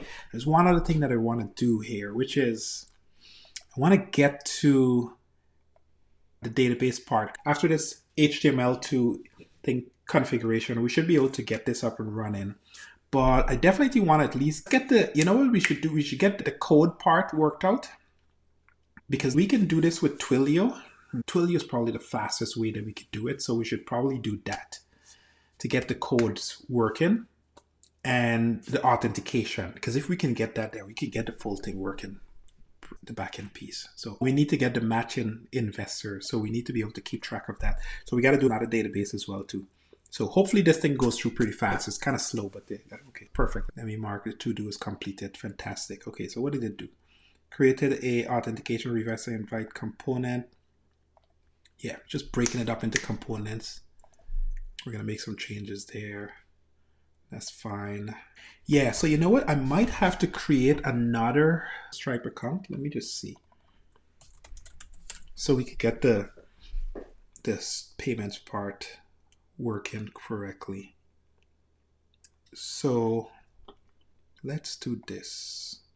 Yeah, we're going to exit this profile. I need to log into my real account.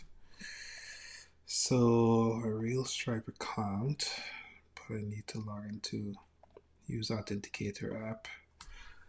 Stripe, where's my phone? Stripe.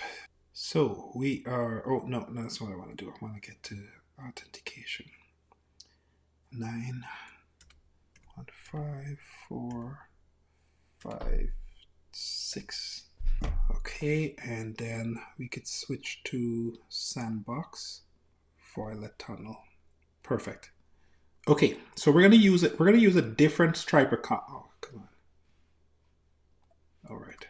So next step, the prototype is now complete. Let's just see what we got here first. So the prototype is now complete. Proper routing, page structure, when ready for production. Okay, can you run this locally? Can you run this locally so we can test things properly? All pages functional with proper navigation between them, but authentication middleware is in place, but currently allows access as noted the to-do comment. Okay, so you're going to fix that. In the meantime, while you're doing that, we're going to, so I'm going to use a real sandbox. This account has better setup because it's actually part of my real account. And we're going to go do this. So what I'll do is I'll just edit this. You can only edit the description. It looks like the key. Look up key because this price was used in a transaction. Got it. So let's just do a new one. Products. We're going to do a new product. And we're just going to say investors. Okay. Exclusive access. And we're going to say recurrent US dollars 2000 123 monthly. Cancel anytime. And we're going to create a new one. Say sellers. We're going to say sellers one time sell your fast. Okay. One off. It's going to be $1,000. Add. There we go. Okay. So with that, we can go to the sellers one time. And now we should be able to, I'm missing something here. They've changed something on me and I'm losing my mind because I can't seem to find where to see the preview link for the products. I'm going to make crazy here. Click on this. Copy to live mode, copy the link. Copy your live account is only possible for sandbox that model your live account. No, I just want to see. I'm going crazy here. I need to get the link. Oh my goodness, really? This is where I'm going to get hung up on. I need to get to the Stripe page. Payment, is it this one? Oh, right. Yes, sorry. That's why it wasn't working. So I created a product, but I forgot to create a payment link, of course. Right. So you have to do this seller one time. Now we have it, right? So product or sandbox, choose how you want to pay. Yeah, now we're just going to use this here. And then add another product. No. Collect taxes. Collect name. Customer name. No, we're not collecting any of this stuff because it's going to be coming from the query string. So we're going to collect the customer name, require customer to provide a phone number, and obviously the email address. And for custom fields, do we need any single thing there? Add a custom field, text. The custom field might be the user ID. User ID. And we're going to set this a number because we're going to pass that over to Stripe. So at least when Stripe thinks, it could bring it back over to us. Save the payment details for future use case. Sure. And pay, book, donate, a call to action. Okay. So we're going to create the link. There we go. Now we're going to go here. We're going to paste that link here. So this is the payment page link. Right. Perfect. Okay. That's what we need. Okay. So did it work? Let's see. Okay, so this is, come on. There we go. So this is the deals page here. Let's see if we remove this, what happens here. This is the home page. Fantastic. Now this is a little bit thing, but that's fine. We could deal with that. Oh, where's the really? It didn't bring across the icons. Oh, annoying. And what did it do here? Something completely different. Request access. Okay, so this is still correct. Yeah, it changed a bunch of stuff here. Huh? Annoying. Click on yes. It didn't bring everything over. Oh my goodness. It didn't bring over all of my HTML. The formatting is completely off. It looks different. It's fine. We're just going to keep running with it until I get it right. So, okay, let's do this. So we're going to say, yeah, let's go back to Gemini. Can you review the HTML pages for the request access form and also the landing page and make sure that the HTML elements, for example, the icons on the landing page, make sure that they're on the new page, sorry, the next page component, and also make sure that all of the form questions are also there. Right now there's some missing stuff there's some disparity between the HTML and what we have in our Nux component. So review all the pages and then ensure that our application starting from the index page is correct. Install the missing components. So the Stripe, we have Stripe with one page here, and then we're going to do another payment link, and this is for the buyers, and we're going to do the same thing. We're going to collect their name, and we're going to do a custom field, and we're going to do a number, and we're just going to say user underscore ID so that we could take that in. It's going to be a subscription, call to action, and then that's it. After payment, what are we going to do? Continue to confirmation page. Yeah, that's fine. We're gonna we're going to change some of this with the URL. So add URL parameters. So email at the end of your parameter link to pre-fill the form. So email. So what we can do is just do email at email.com. And then we're going to do, what is the other one? Pre-fill email. Yeah, we don't need anything else really. What about name? We can't do name. Ah, interesting. Okay, so that's fine. So we're going to pre-fill email, we're going to pre-fill name. Let me see if I could speed this up by just doing a new local thing. And we're going to say, let's go with Claude for a second. Sonnet. Am I going to mess things up if I do this? If you can pass any additional information that's required over to for the customer, please do it. For example, like first name, last name, etc. This is the payment link for the seller. .com. Coffee. Okay, so this is the payment link for the seller. Right. So yeah, let's do that. I think I should be okay if I do this. I might be stepping on each other's toes, but we'll find out. So assuming that goes through okay, we should be able to at least get to this page, right? And what we want to do now is basically we just want to ensure that we have some way, right? Stripe webhooks so that we could kind of on the back end hook into the event, because that's important, right? Just as an example, I tend to want to build this stuff out myself. And in fact, I'm working on trying to standardize this because it's such a repeated task over and over, and I keep forgetting the details every time anyway. But if you really want to simplify the whole dance between your application and Stripe, and then from Stripe back into your application, Polar SH is a pretty good option. In fact, they're fairly new on the market, but they solve a real problem. They do have a little bit higher transaction fees, 4% versus 2.9, and 40 cents versus 30 cents, right? But at the end of the day, what you really care about here is speed to market, and they address the problems that exist with Stripe, which is there's just too much setup. Stripe is good.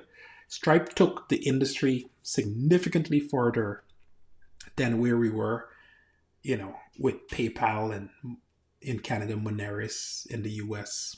There was also Beam something. There's a few of them. Anyway, none of them matter anymore because of Stripe.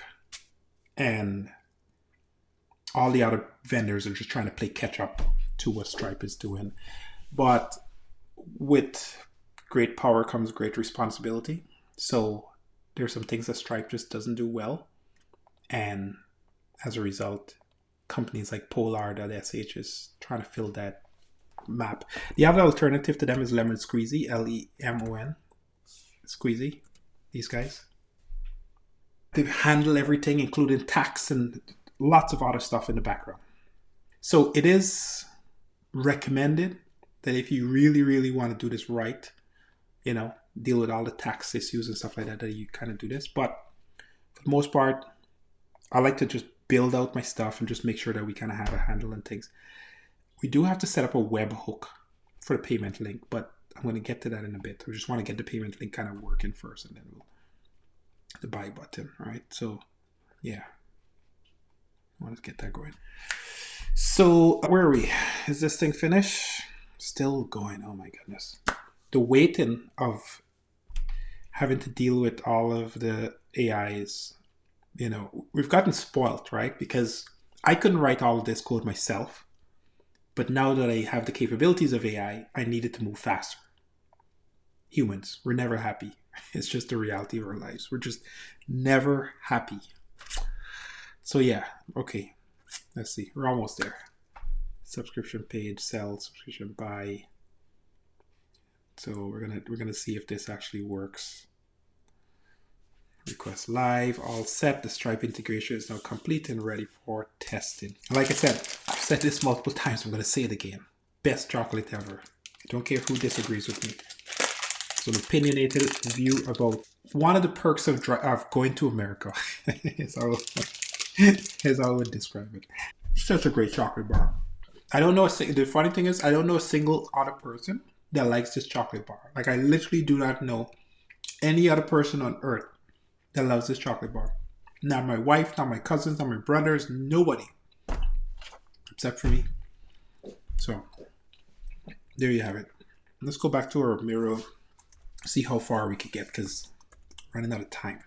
I want to push on this because I actually want to launch this thing. Just to be clear, I want to launch this thing next week, and I'm going to be doing some videos specifically about launching things when they're not done. This is my module. No, real estate. Yeah, no, I kind of did a video about launching, and I want to make sure I put my money where my mouth is, which is to launch even like when you're not done. So my goal is to launch this thing next week. I literally had a meeting about this particular project earlier today. Decided that we're going to work on this. We're hyper focused on New York real estate. But for any of you guys out there, I mean, by all means, take the idea, build something with it, join the live community, and let me know what you're building. I'm more than happy to get you set up with the structure or the code. A lot of these things, I'm trying to open source them. A lot of them. I just haven't done the work yet to do that. But the dance between your website and Auth0 and then from Auth0 to Stripe, I literally want to make it where you just put in your Stripe ID, put in your Auth0 like key, and deploy this code, and it just works. Like, that's what I'm trying to get it to. It's not there yet because, you know, first of all, I set it up with AI, so it's not as smooth. But what I've been doing is trying to do multiple projects to kind of find the commonalities of where the things that I keep repeating over and over. So I could put it in a really structured document, and I could just give you just a guidance like, do this, do this, do this. You know, copy this key, put this key, do that 1, 2, 3 step, and then you have the whole thing set up. That's my aim, and that's what I'm working towards. We're just not there yet, but that's my commitment. So do we have something that we could work with? Man, this is so slow. This is Gemini. It should be doing okay, but I guess it's just taking. I don't want to run it as yet. Let me wait a little bit more and see how it pans out. In the meantime, what we're gonna do is we're gonna make sure that we have we should do the user sign up. We should make sure that the data is actually going into the form. So what we can do is we can create a interface that will accept the data. So instead of having to wait on this UI stuff, which is driving me nuts because it's just slow. And we have to do that in a separate project because it can't be in this project here. Because again, I always separate front end from back end, always. So what should we do here? Let me just see how my project is set up structure wise. And this is just me with a mono repo here. So what I should do is we're just going to call it Investor Portal Backend. Yeah, this is what we're going to do. We're just going to call it Investor Portal Backend. Yeah, and then what we're going to do is we're going to go into here, code, and we're going to now take the PRD from the previous project because I'm sort of keeping them separate right now. So we're going to take the PRD from the HTML from here. Copy. We're going to go into the backend project. I'm going to paste that in here. And then we're going to say, can you create me a CloudFlare workers project, set up the details. And we're going to be connecting to a D1 database to implement the backend functionality to accept a new user and then add that to the user's database. And then we'll need some APIs to update specific information in the user database. For example, to update the subscription from active to inactive, to update whether they're a buyer or a seller, etc., etc. Here is all of the details for the project is in the docs folder. And here is the user's database schema. So we're going to take that. I need to give it the schema, which I had where did we have the schema? I lost it. So this guy, query, here. And the database is called NYC. So this is the backend. Here's a schema, and then the name of the database, the name of the Cloudflare D1 is NYC properties. All right, so let this cook. Let's just kind of get all of the backend stuff sorted out.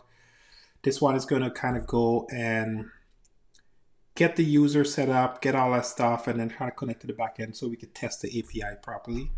And then we're going to just make sure the thing. And again, all this will be, there's no security until we add security. Finally, can you run this so we could ensure that everything works? You know, let me go down to Sonnet 4. It's just easier and faster.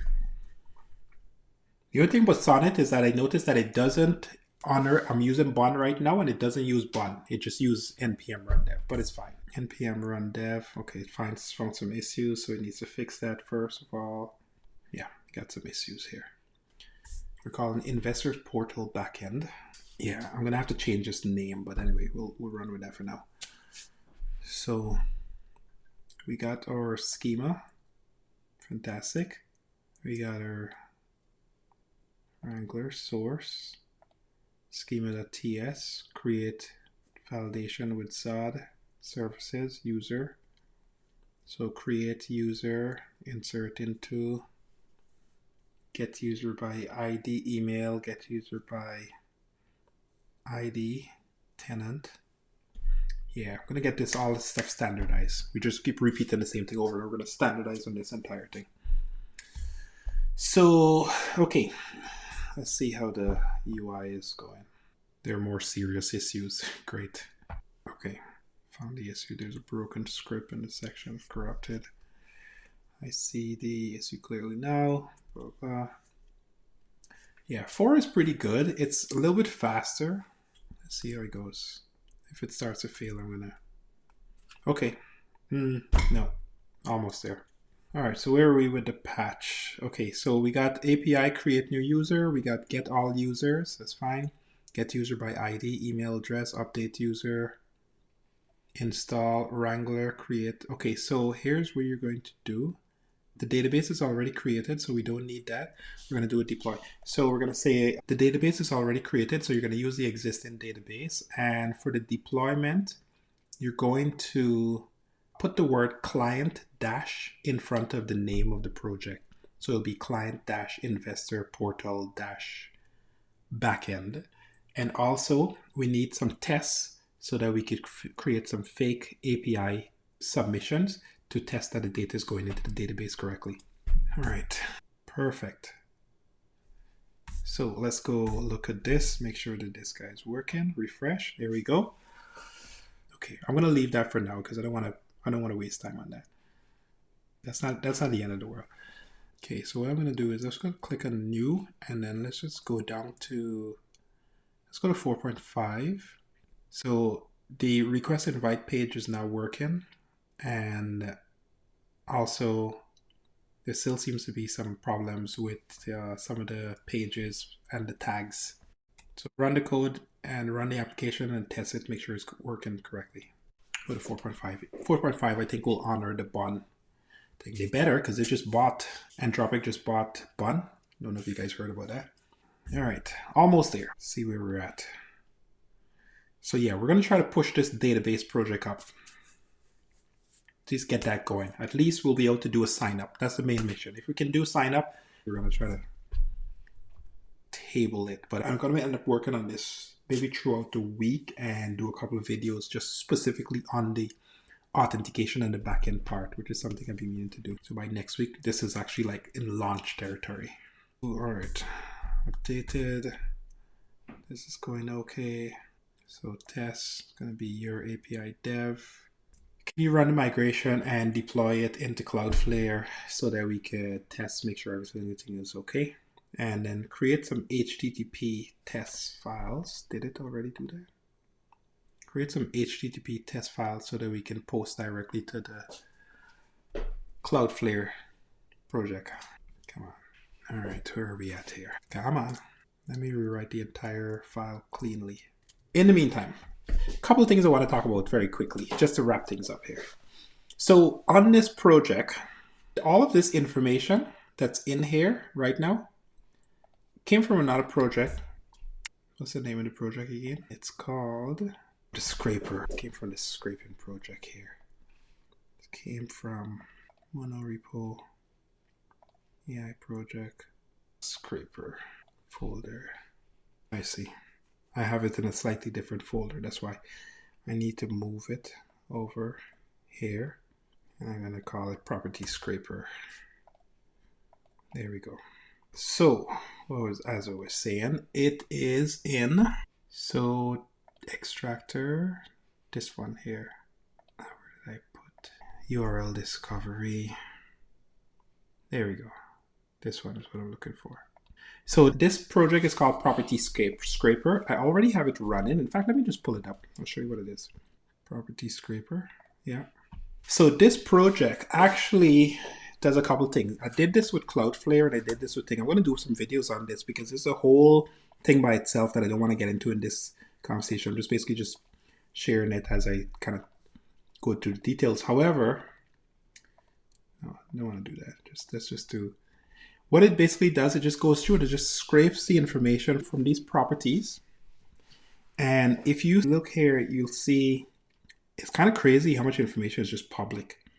It has all the land value, the history of the sale. It has tons of information. It's all public information, according to America. There's even the PDF, the tax history. You see there's all these deeds, these PDF maps. It's kind of crazy. It's all this stuff, but this website is really hard to navigate. And I actually tried to reverse engineer the APIs to scrape it from the API level. However, it was way too complex because it was sending down just very small parts of details for the project. It ended up being 398 requests just for this one page. It was too much to reverse engineer, so I tried that. It didn't really work. So what I ended up doing was using a CloudFlare browser API and rendering engine, and basically just using that to pull the entire page into a rendering engine and then scrape the information on top of it. So that's what I did, and it actually worked out really well.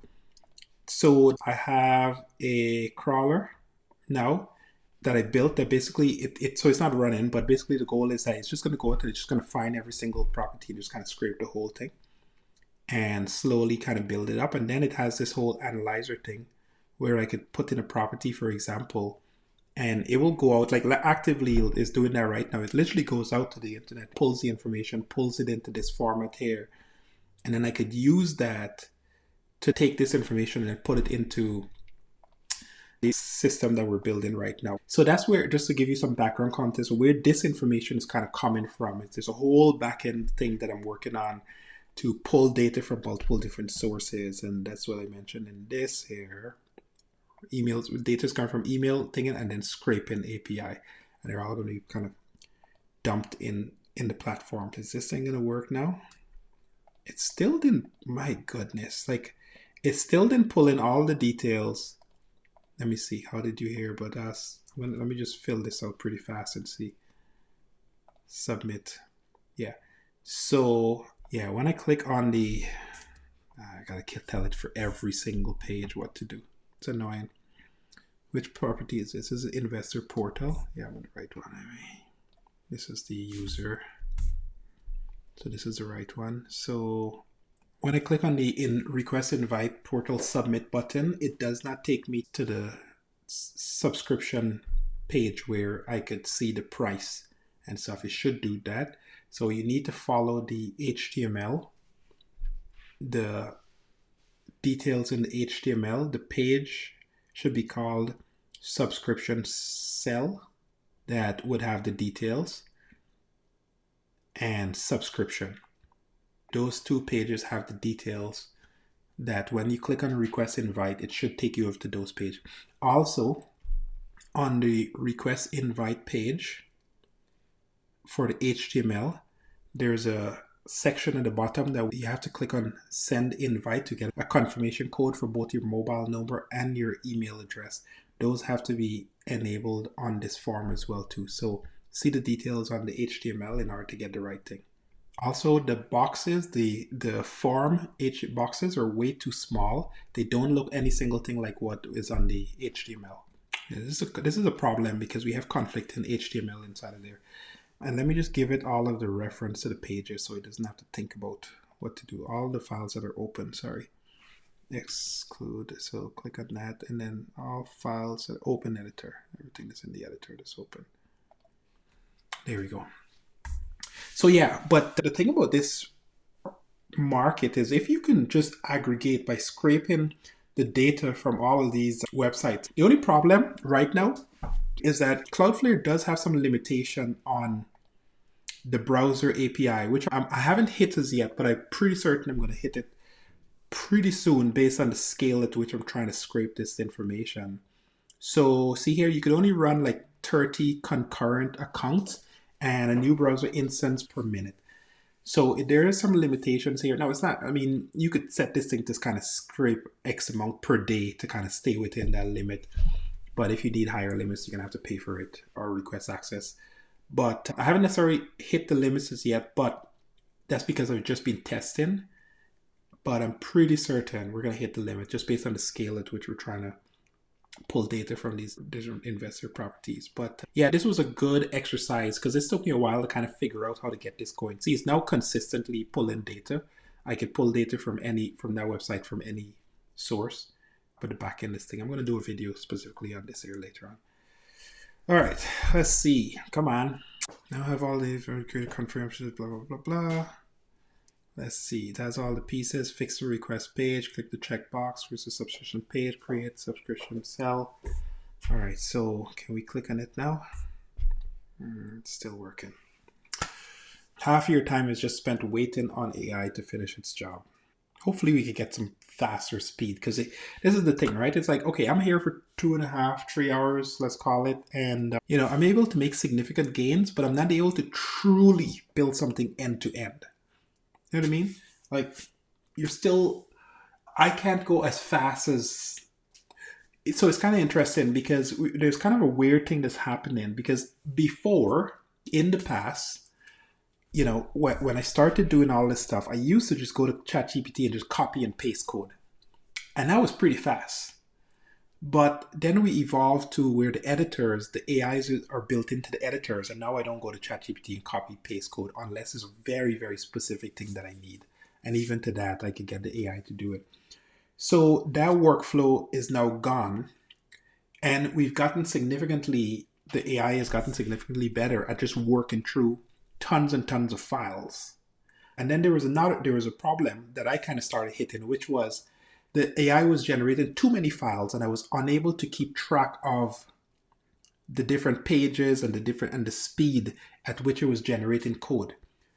That being said though, what I find now is that my brain has gotten to a point where I've gotten significantly more capable of keeping up with the AI and the generation. In fact, now I'm finding that it's way too slow because I can't move as fast as I want to be. So I kind of find that interesting, just that evolution of how things are going. Hey man, how are you doing? It's good to see you.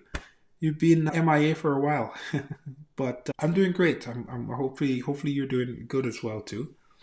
And he said when I have to wait and pull in my Christmas tree. When I wait, I have to be putting up my Christmas tree. That's funny. That's too funny. Yeah, you end up just having to find things to do as a result of, just having to wait for the AI to get their stuff together. So hopefully we could get this kind of dialed in, right? I mean, the real question is, do we need more speed? I don't know, but the reality is human beings are never satisfied. I'm definitely not. I'm like, listen, we got to figure out how to move these things faster because, we need more speed. Let's kill more trees, right? So yeah, I'm with you all the way. Hey, are you in my community, Mr. Codename Zulu? Are you in? I don't know if you're in my community. Did you join the Vibe Coding community? And if you haven't joined it, can you join and let's do a call because I want to know your project, like what you're working on. I've talked to other people, but I haven't spoken to you. I'm glad to hear that you're doing good. I want to know the details of your projects. There's no hesitation. Click on the link, join it. It's free. There's nothing to do. Just join. But no, seriously, I do want to genuinely learn a little bit about your project and what you're actually working on. Let's just jump on a call and chat. It helps me figure out what type of content to put together for you guys. Okay, so I appreciate you joining, and I appreciate you just checking in, just saying hi. Like, that means the world to me. I'll be honest with you guys. Last week I wasn't here because of Thanksgiving. The week before that, there was not a single person on the call, and it was 3.5 hours that I stayed on live for. I gotta be honest, man, that was hard. It really makes a difference when people show up, even if it's just to say hi for 2 minutes. Like, it was like all the difference in terms of my personality and character. So I was like, oh man, this is hard. Like, this is hard. But yeah, no, I appreciate you just saying hi, even if it's just, while you're waiting for your Christmas tree decorations to go up and for the AI to do work for you. So that's funny. Okay, are we getting this thing done? Let's see where we're at. So let's see here. So, okay, so requests. Okay, so we got our form. It looks a little bit better. Yep, fantastic. Okay, so it did pull the information, and that's because I told it to do it. Now, I don't necessarily like the fact that the form, you can't see the color and stuff, but that's irrelevant to this thing. We're going to fix that later on. And yeah, see, it took away all of my color scheme, all of every single thing. It just went away. Okay, so we're going to do the send requests. Put in the code. When I do send verification code, I put in the code for the email and for the SMS. We need to enable the submit button so that we can go to the next page so that we can then pay the price. Join. Almost there, guys. We're almost there. Getting somewhere. It's the little nuanced details that you got to kind of stitch together, right? Like, this is where, like an hour ago, we had all of this working, but in pure HTML, and just taking that and translating it to Nux or React or whatever, right, takes time.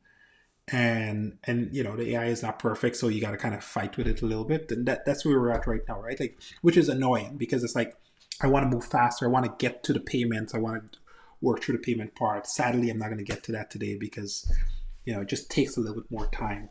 But I will complete this by doing a video specifically on that backend part specifically, and then I'll be able to dial in the video a little bit more so that anybody that's doing that part can think. I think we've kind of exhausted this front end part. I still do it because I want to make sure that newer people that are coming to the channel, they can watch it and understand the flow. But what I really want to do is spend more time on the back end, and that's been kind of a challenge to kind of like balance the two. And again, it's just in the interest because of time, right? So, okay, fair enough. And can you put like a proper border around the text box? The color scheme is gold, so maybe we can make it in a goldish kind of color or something, just to make it pop a little bit. Don't go too crazy. Just follow the design from the previous HTML. So if I fill this in with all this details, click on no, click on sell, or click on buy, click on multifamily, click on risk, blah, click on this. And then we're going to put our no, just refresh the form because I'm putting the border in. Okay, whatever. It still didn't do it properly, but okay, that's fine. So yeah, so we click on that, click on buy, click on multifamily, some random detail, click on send, put in the code, click on submit, bam, nice, thank you. All right, unlock exclusive access, off-market deals, deep financials, direct your deal submission, click on activate membership. I don't know if I like that word, but that's okay. And then this will take me over to Stripe. There we go. Perfect, right? I want to send your name, right? So I want to put the full name. I want the full name to show up inside of here. And the user ID. Oh, I see. You know what?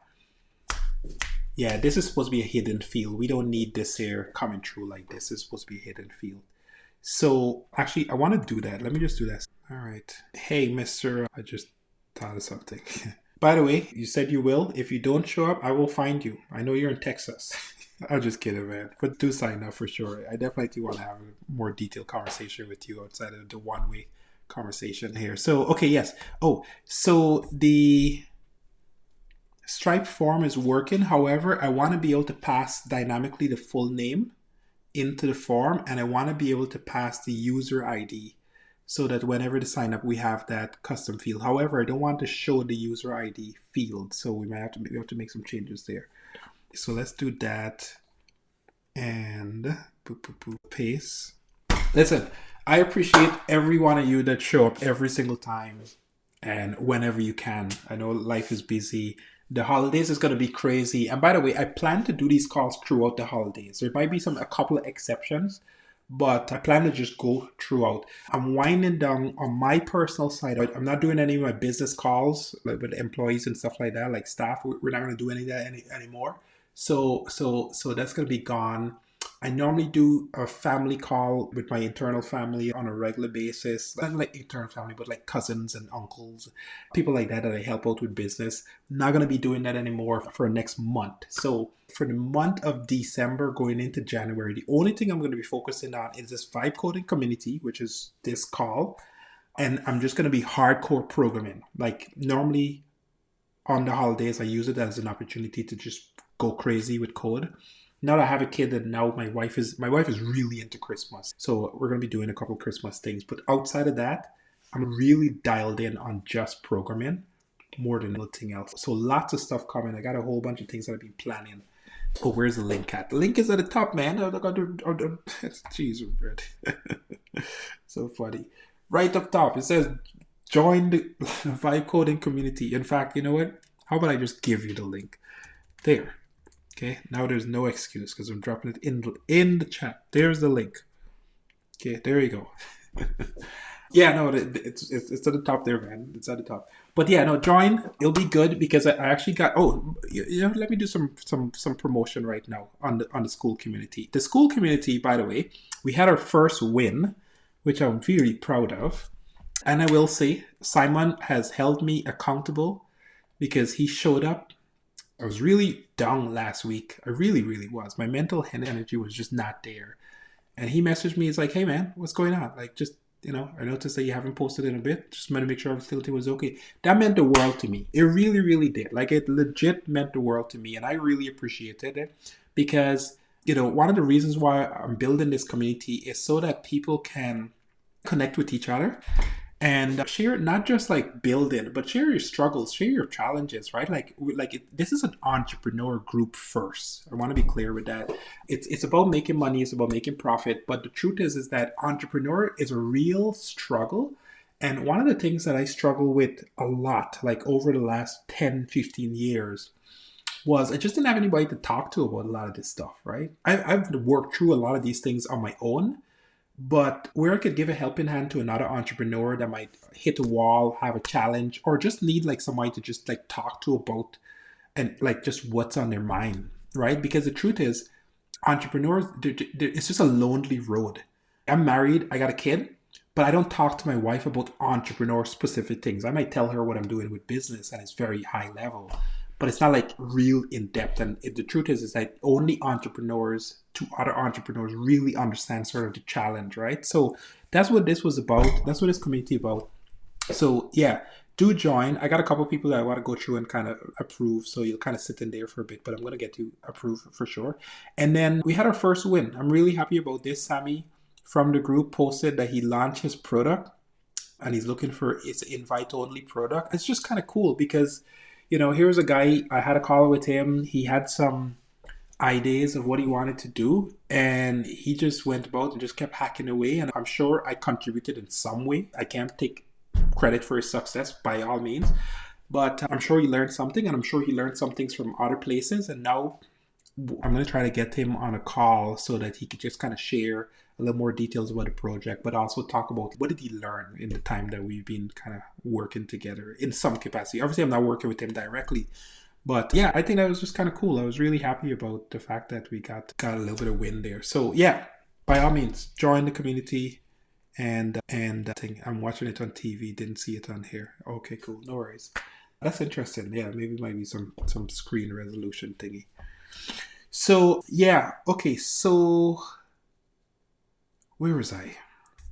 Stripe, this here, client ID, how to access a user ID in Stripe, client reference, parse, schema, no visible user ID. Okay, so she did all that stuff. Okay, so that's good. So let's run the project and test it. Let's run the project and test it properly. All right, perfect. I successfully updated the board description page. Here's what I implemented. Dynamic first name, last name into a single field. Pass Stripe prefill customer name. And then user generated, buyer's guide session, user deal flow, generated ID. Yeah, okay, so this is good. So I'm gonna see if I could spend maybe less than 5 minutes, and then I'm just gonna try to see if I could get I'm just gonna try to see if I could get the submission working. If I could get this into the database, that would be fantastic. So submit here, click on no, click on sell, send verification, email code, mobile SMS code. Really? You broke it again. Oh my goodness. Or did I miss something? No, of course. Something broke. Oh, okay. Okay. I was just looking for a longer number. Okay. So click and submit. Perfect. That's working. So $1,000 versus $2,000 and list your property. Pay with Stripe. And it doesn't have the pre-filled. You see the button and blue bar. Oh, that's interesting. That's good to know. Just see the button and the blue bar on my TV and didn't see the words. Huh. Yeah, it's good to know. I'm gonna definitely check on that for sure. Weird. So yeah, okay, so this is working. What I want to do is just see if we can actually get the submission. I got half an hour here. I'm going to try to see if we could push and get the, let's see if we could get this part here, allow. Did it put in users? Is that what it did? Let me see. Let's go to CloudFlare. I swear, every single time I have to find Cloud. Okay, here we go. So I think let me just see. First of all, let me refresh this. Did it add anything else? No, it didn't. And explore table. Okay, let me see if it added another. So, okay, so users. Okay, so why is, let me just see. Okay, first of all, let me just see what's going on. So what I'm going to try to do is see if I could get this schema remotely published. But the truth is, I actually don't need the schema. It's almost time to pick up your child. I'm going to deploy the Wrangler now. Let's see. Yeah, so if we can get the Wrangler deploy and we could just do a basic submission API test, then that would be fantastic. Let's see if we could get that going. Basically, all we want to do is just get this form submitted. So we just want to make sure that we can close all this property stuff now. We don't need all of this. So basically what will end up happening is, just to make sure that we're on the same page here, all of this front end stuff is considered done. We're just going to be working on the back end in the next couple of days because I've gotten all of this. So if I could get the form submission going, right, then that means that we're going from UX design to database, and then we're only basically focused on just the authentication piece because Stripe is technically done already. It's just the authentication piece and obviously the webhook, right? So that's basically what we're going to try to get done. So we'll see if we could at least get the data in. If not, we're going to close it off, but I want to see if we could push a little bit here. All right. Come on, almost there. Okay, so users, first name, last name, test, create backend, perfect, created a summary document. Okay, so that looked like it works. So let's go check the database. Refresh. There we go. Bam, we got a user. We got a user, fantastic. So now what we can do is we can get, this is fantastic. So we just got to get documentation. There we go. So deployment and this. Can you create the instructions for my front end so that I could call the API to submit all of the details to the backend so I could test it properly? Okay, so we're just going to basically now take all of the instructions, which is just basically just an instruction that I can now drop into the front end so I could submit to the backend and get a submission. And we probably got to account for cores because that's going to be a problem. Well, we'll deal with that in a sec. So almost there. That's good. We actually got data in the database. So that's great. That's fantastic news. We don't have to go too crazy now. Property types. Yeah, that's fantastic news. So come on, almost there. Almost there. And like I said, I'm going to make sure that I get... So the only thing that we're left to do now is see where it says, is it workflows? I keep forgetting every single time where they put the change, where you put the webhook. This is why I got to document this thing. I think it's on the developers. Yeah, there we go. Webhooks. Yeah, right.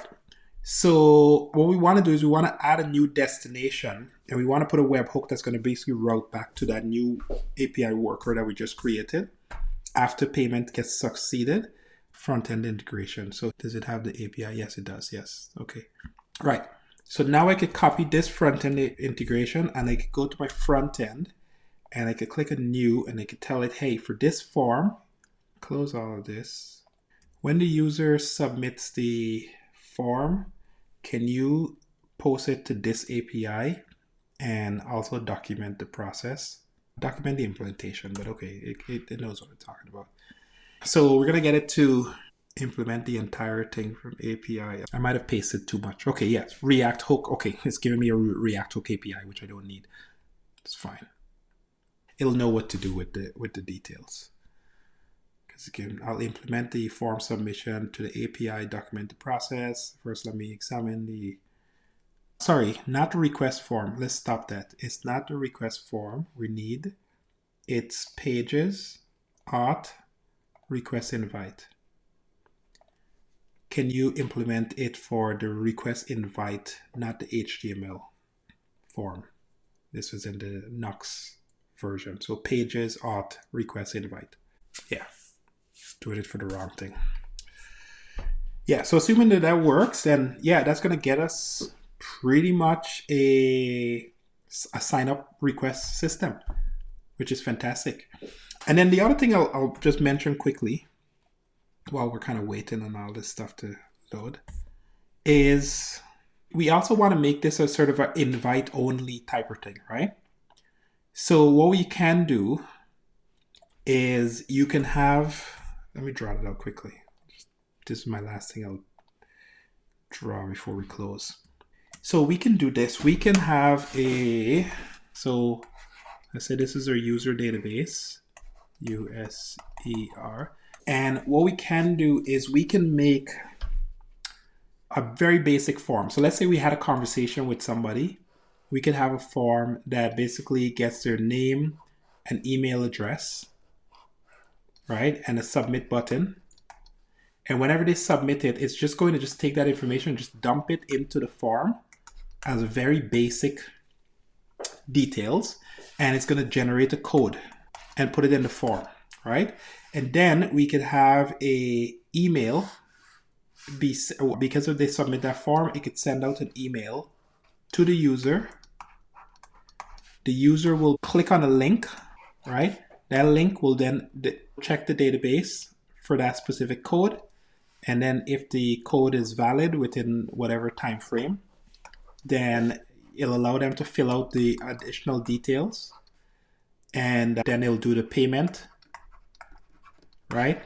And then it'll do the entire flow, which is payment and then authentication. So then it'll, like I said, send an email back to the user with their login details with a one-time password so they could then log into the system.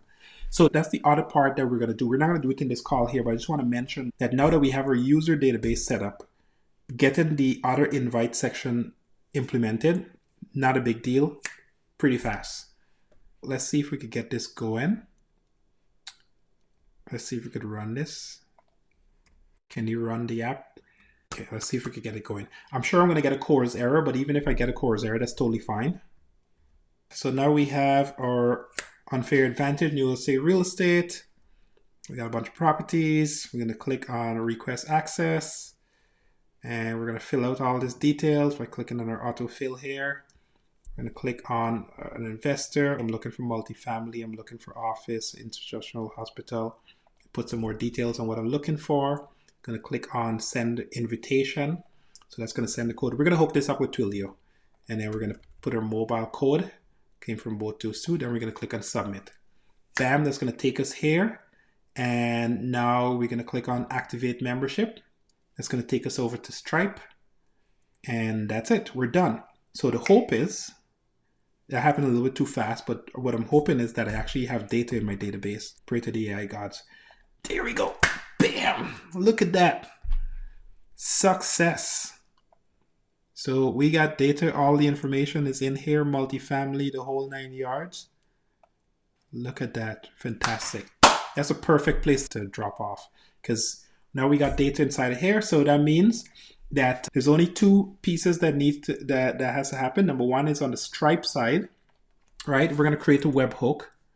We're going to create a webhook that basically routes back to the form to ensure that it updates the form whenever the API is thing. So basically what we're going to do is go here and we're going to create a new destination, and we're going to basically say we don't want to go to all, we don't want all of them. The only thing that we care about is whenever the account is, what are the ones that we're looking for?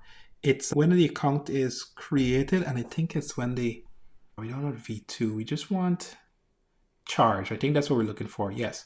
So when we actually did a charge, right? We should probably just take all of these. Any single thing on the charge level, right? Charge expired, charge failed, charge completed, charge refund, charge succeeded. Any single thing here is what we're looking for. So we care about the charges, and that's probably about it. We might care about a few other details, and then we're going to do a hook endpoint, and we're going to call it. So we're going to be posting to this URL here, and what we're going to do is here in Stripe. So we're going to take in a web request. We're going to take in that web request name, and this is going to be your investor portal backend notification. Let's call it backend. That's fine. API, right? And this will basically send all of the requests for capturing the webhooks. And so we could use that to get the notification on how to think. Now we should use a secret to verify that the data is coming from Stripe, but we're not going to get into that right now. The point is the API will be posted to this URL here. So let's see, events, right? So payments created, what would be it would be payments succeeded or charge succeeded, right? So this one here. So yeah, so we would just implement this on the back end. The point is that would just basically go in to update. What are we updating? It would update the field in our database that says Stripe customer ID, and it would basically is active subscription, is active subscriber. So we're going to change that to 1. Therefore, we know that we can give access to the user. So I'll just mention front-end implementation. This is the back end. Yeah, the back end is the right one. Yes. So can you implement an API that will take the webhook from Stripe, and whenever the payment is succeeded, you will update the Stripe customer ID and the subscription details in the database using these details. Okay. So yeah, that's basically it. That's an actual wrap, because every single thing else from that particular point is all on the back end, more or less. We still got some minor stuff to do, but just a recap, right? So we can do the subscription part. We talked about that, but we could also get authentication off of that API backend. So once the payment goes through, we're going to basically call our CloudFlare worker to say, hey, can you go create an authentication for this particular user? And then can you send them an email so that they could then go log into the platform, right? Payment first, log in after. That's basically the goal. So with that, listen guys, it's been a pleasure. Thank you so much for hanging out with me. Thank you so much for hanging out. It's been a pleasure. I will see you, the new users in the school community. So hint, hint, Mr. Codename Zulu.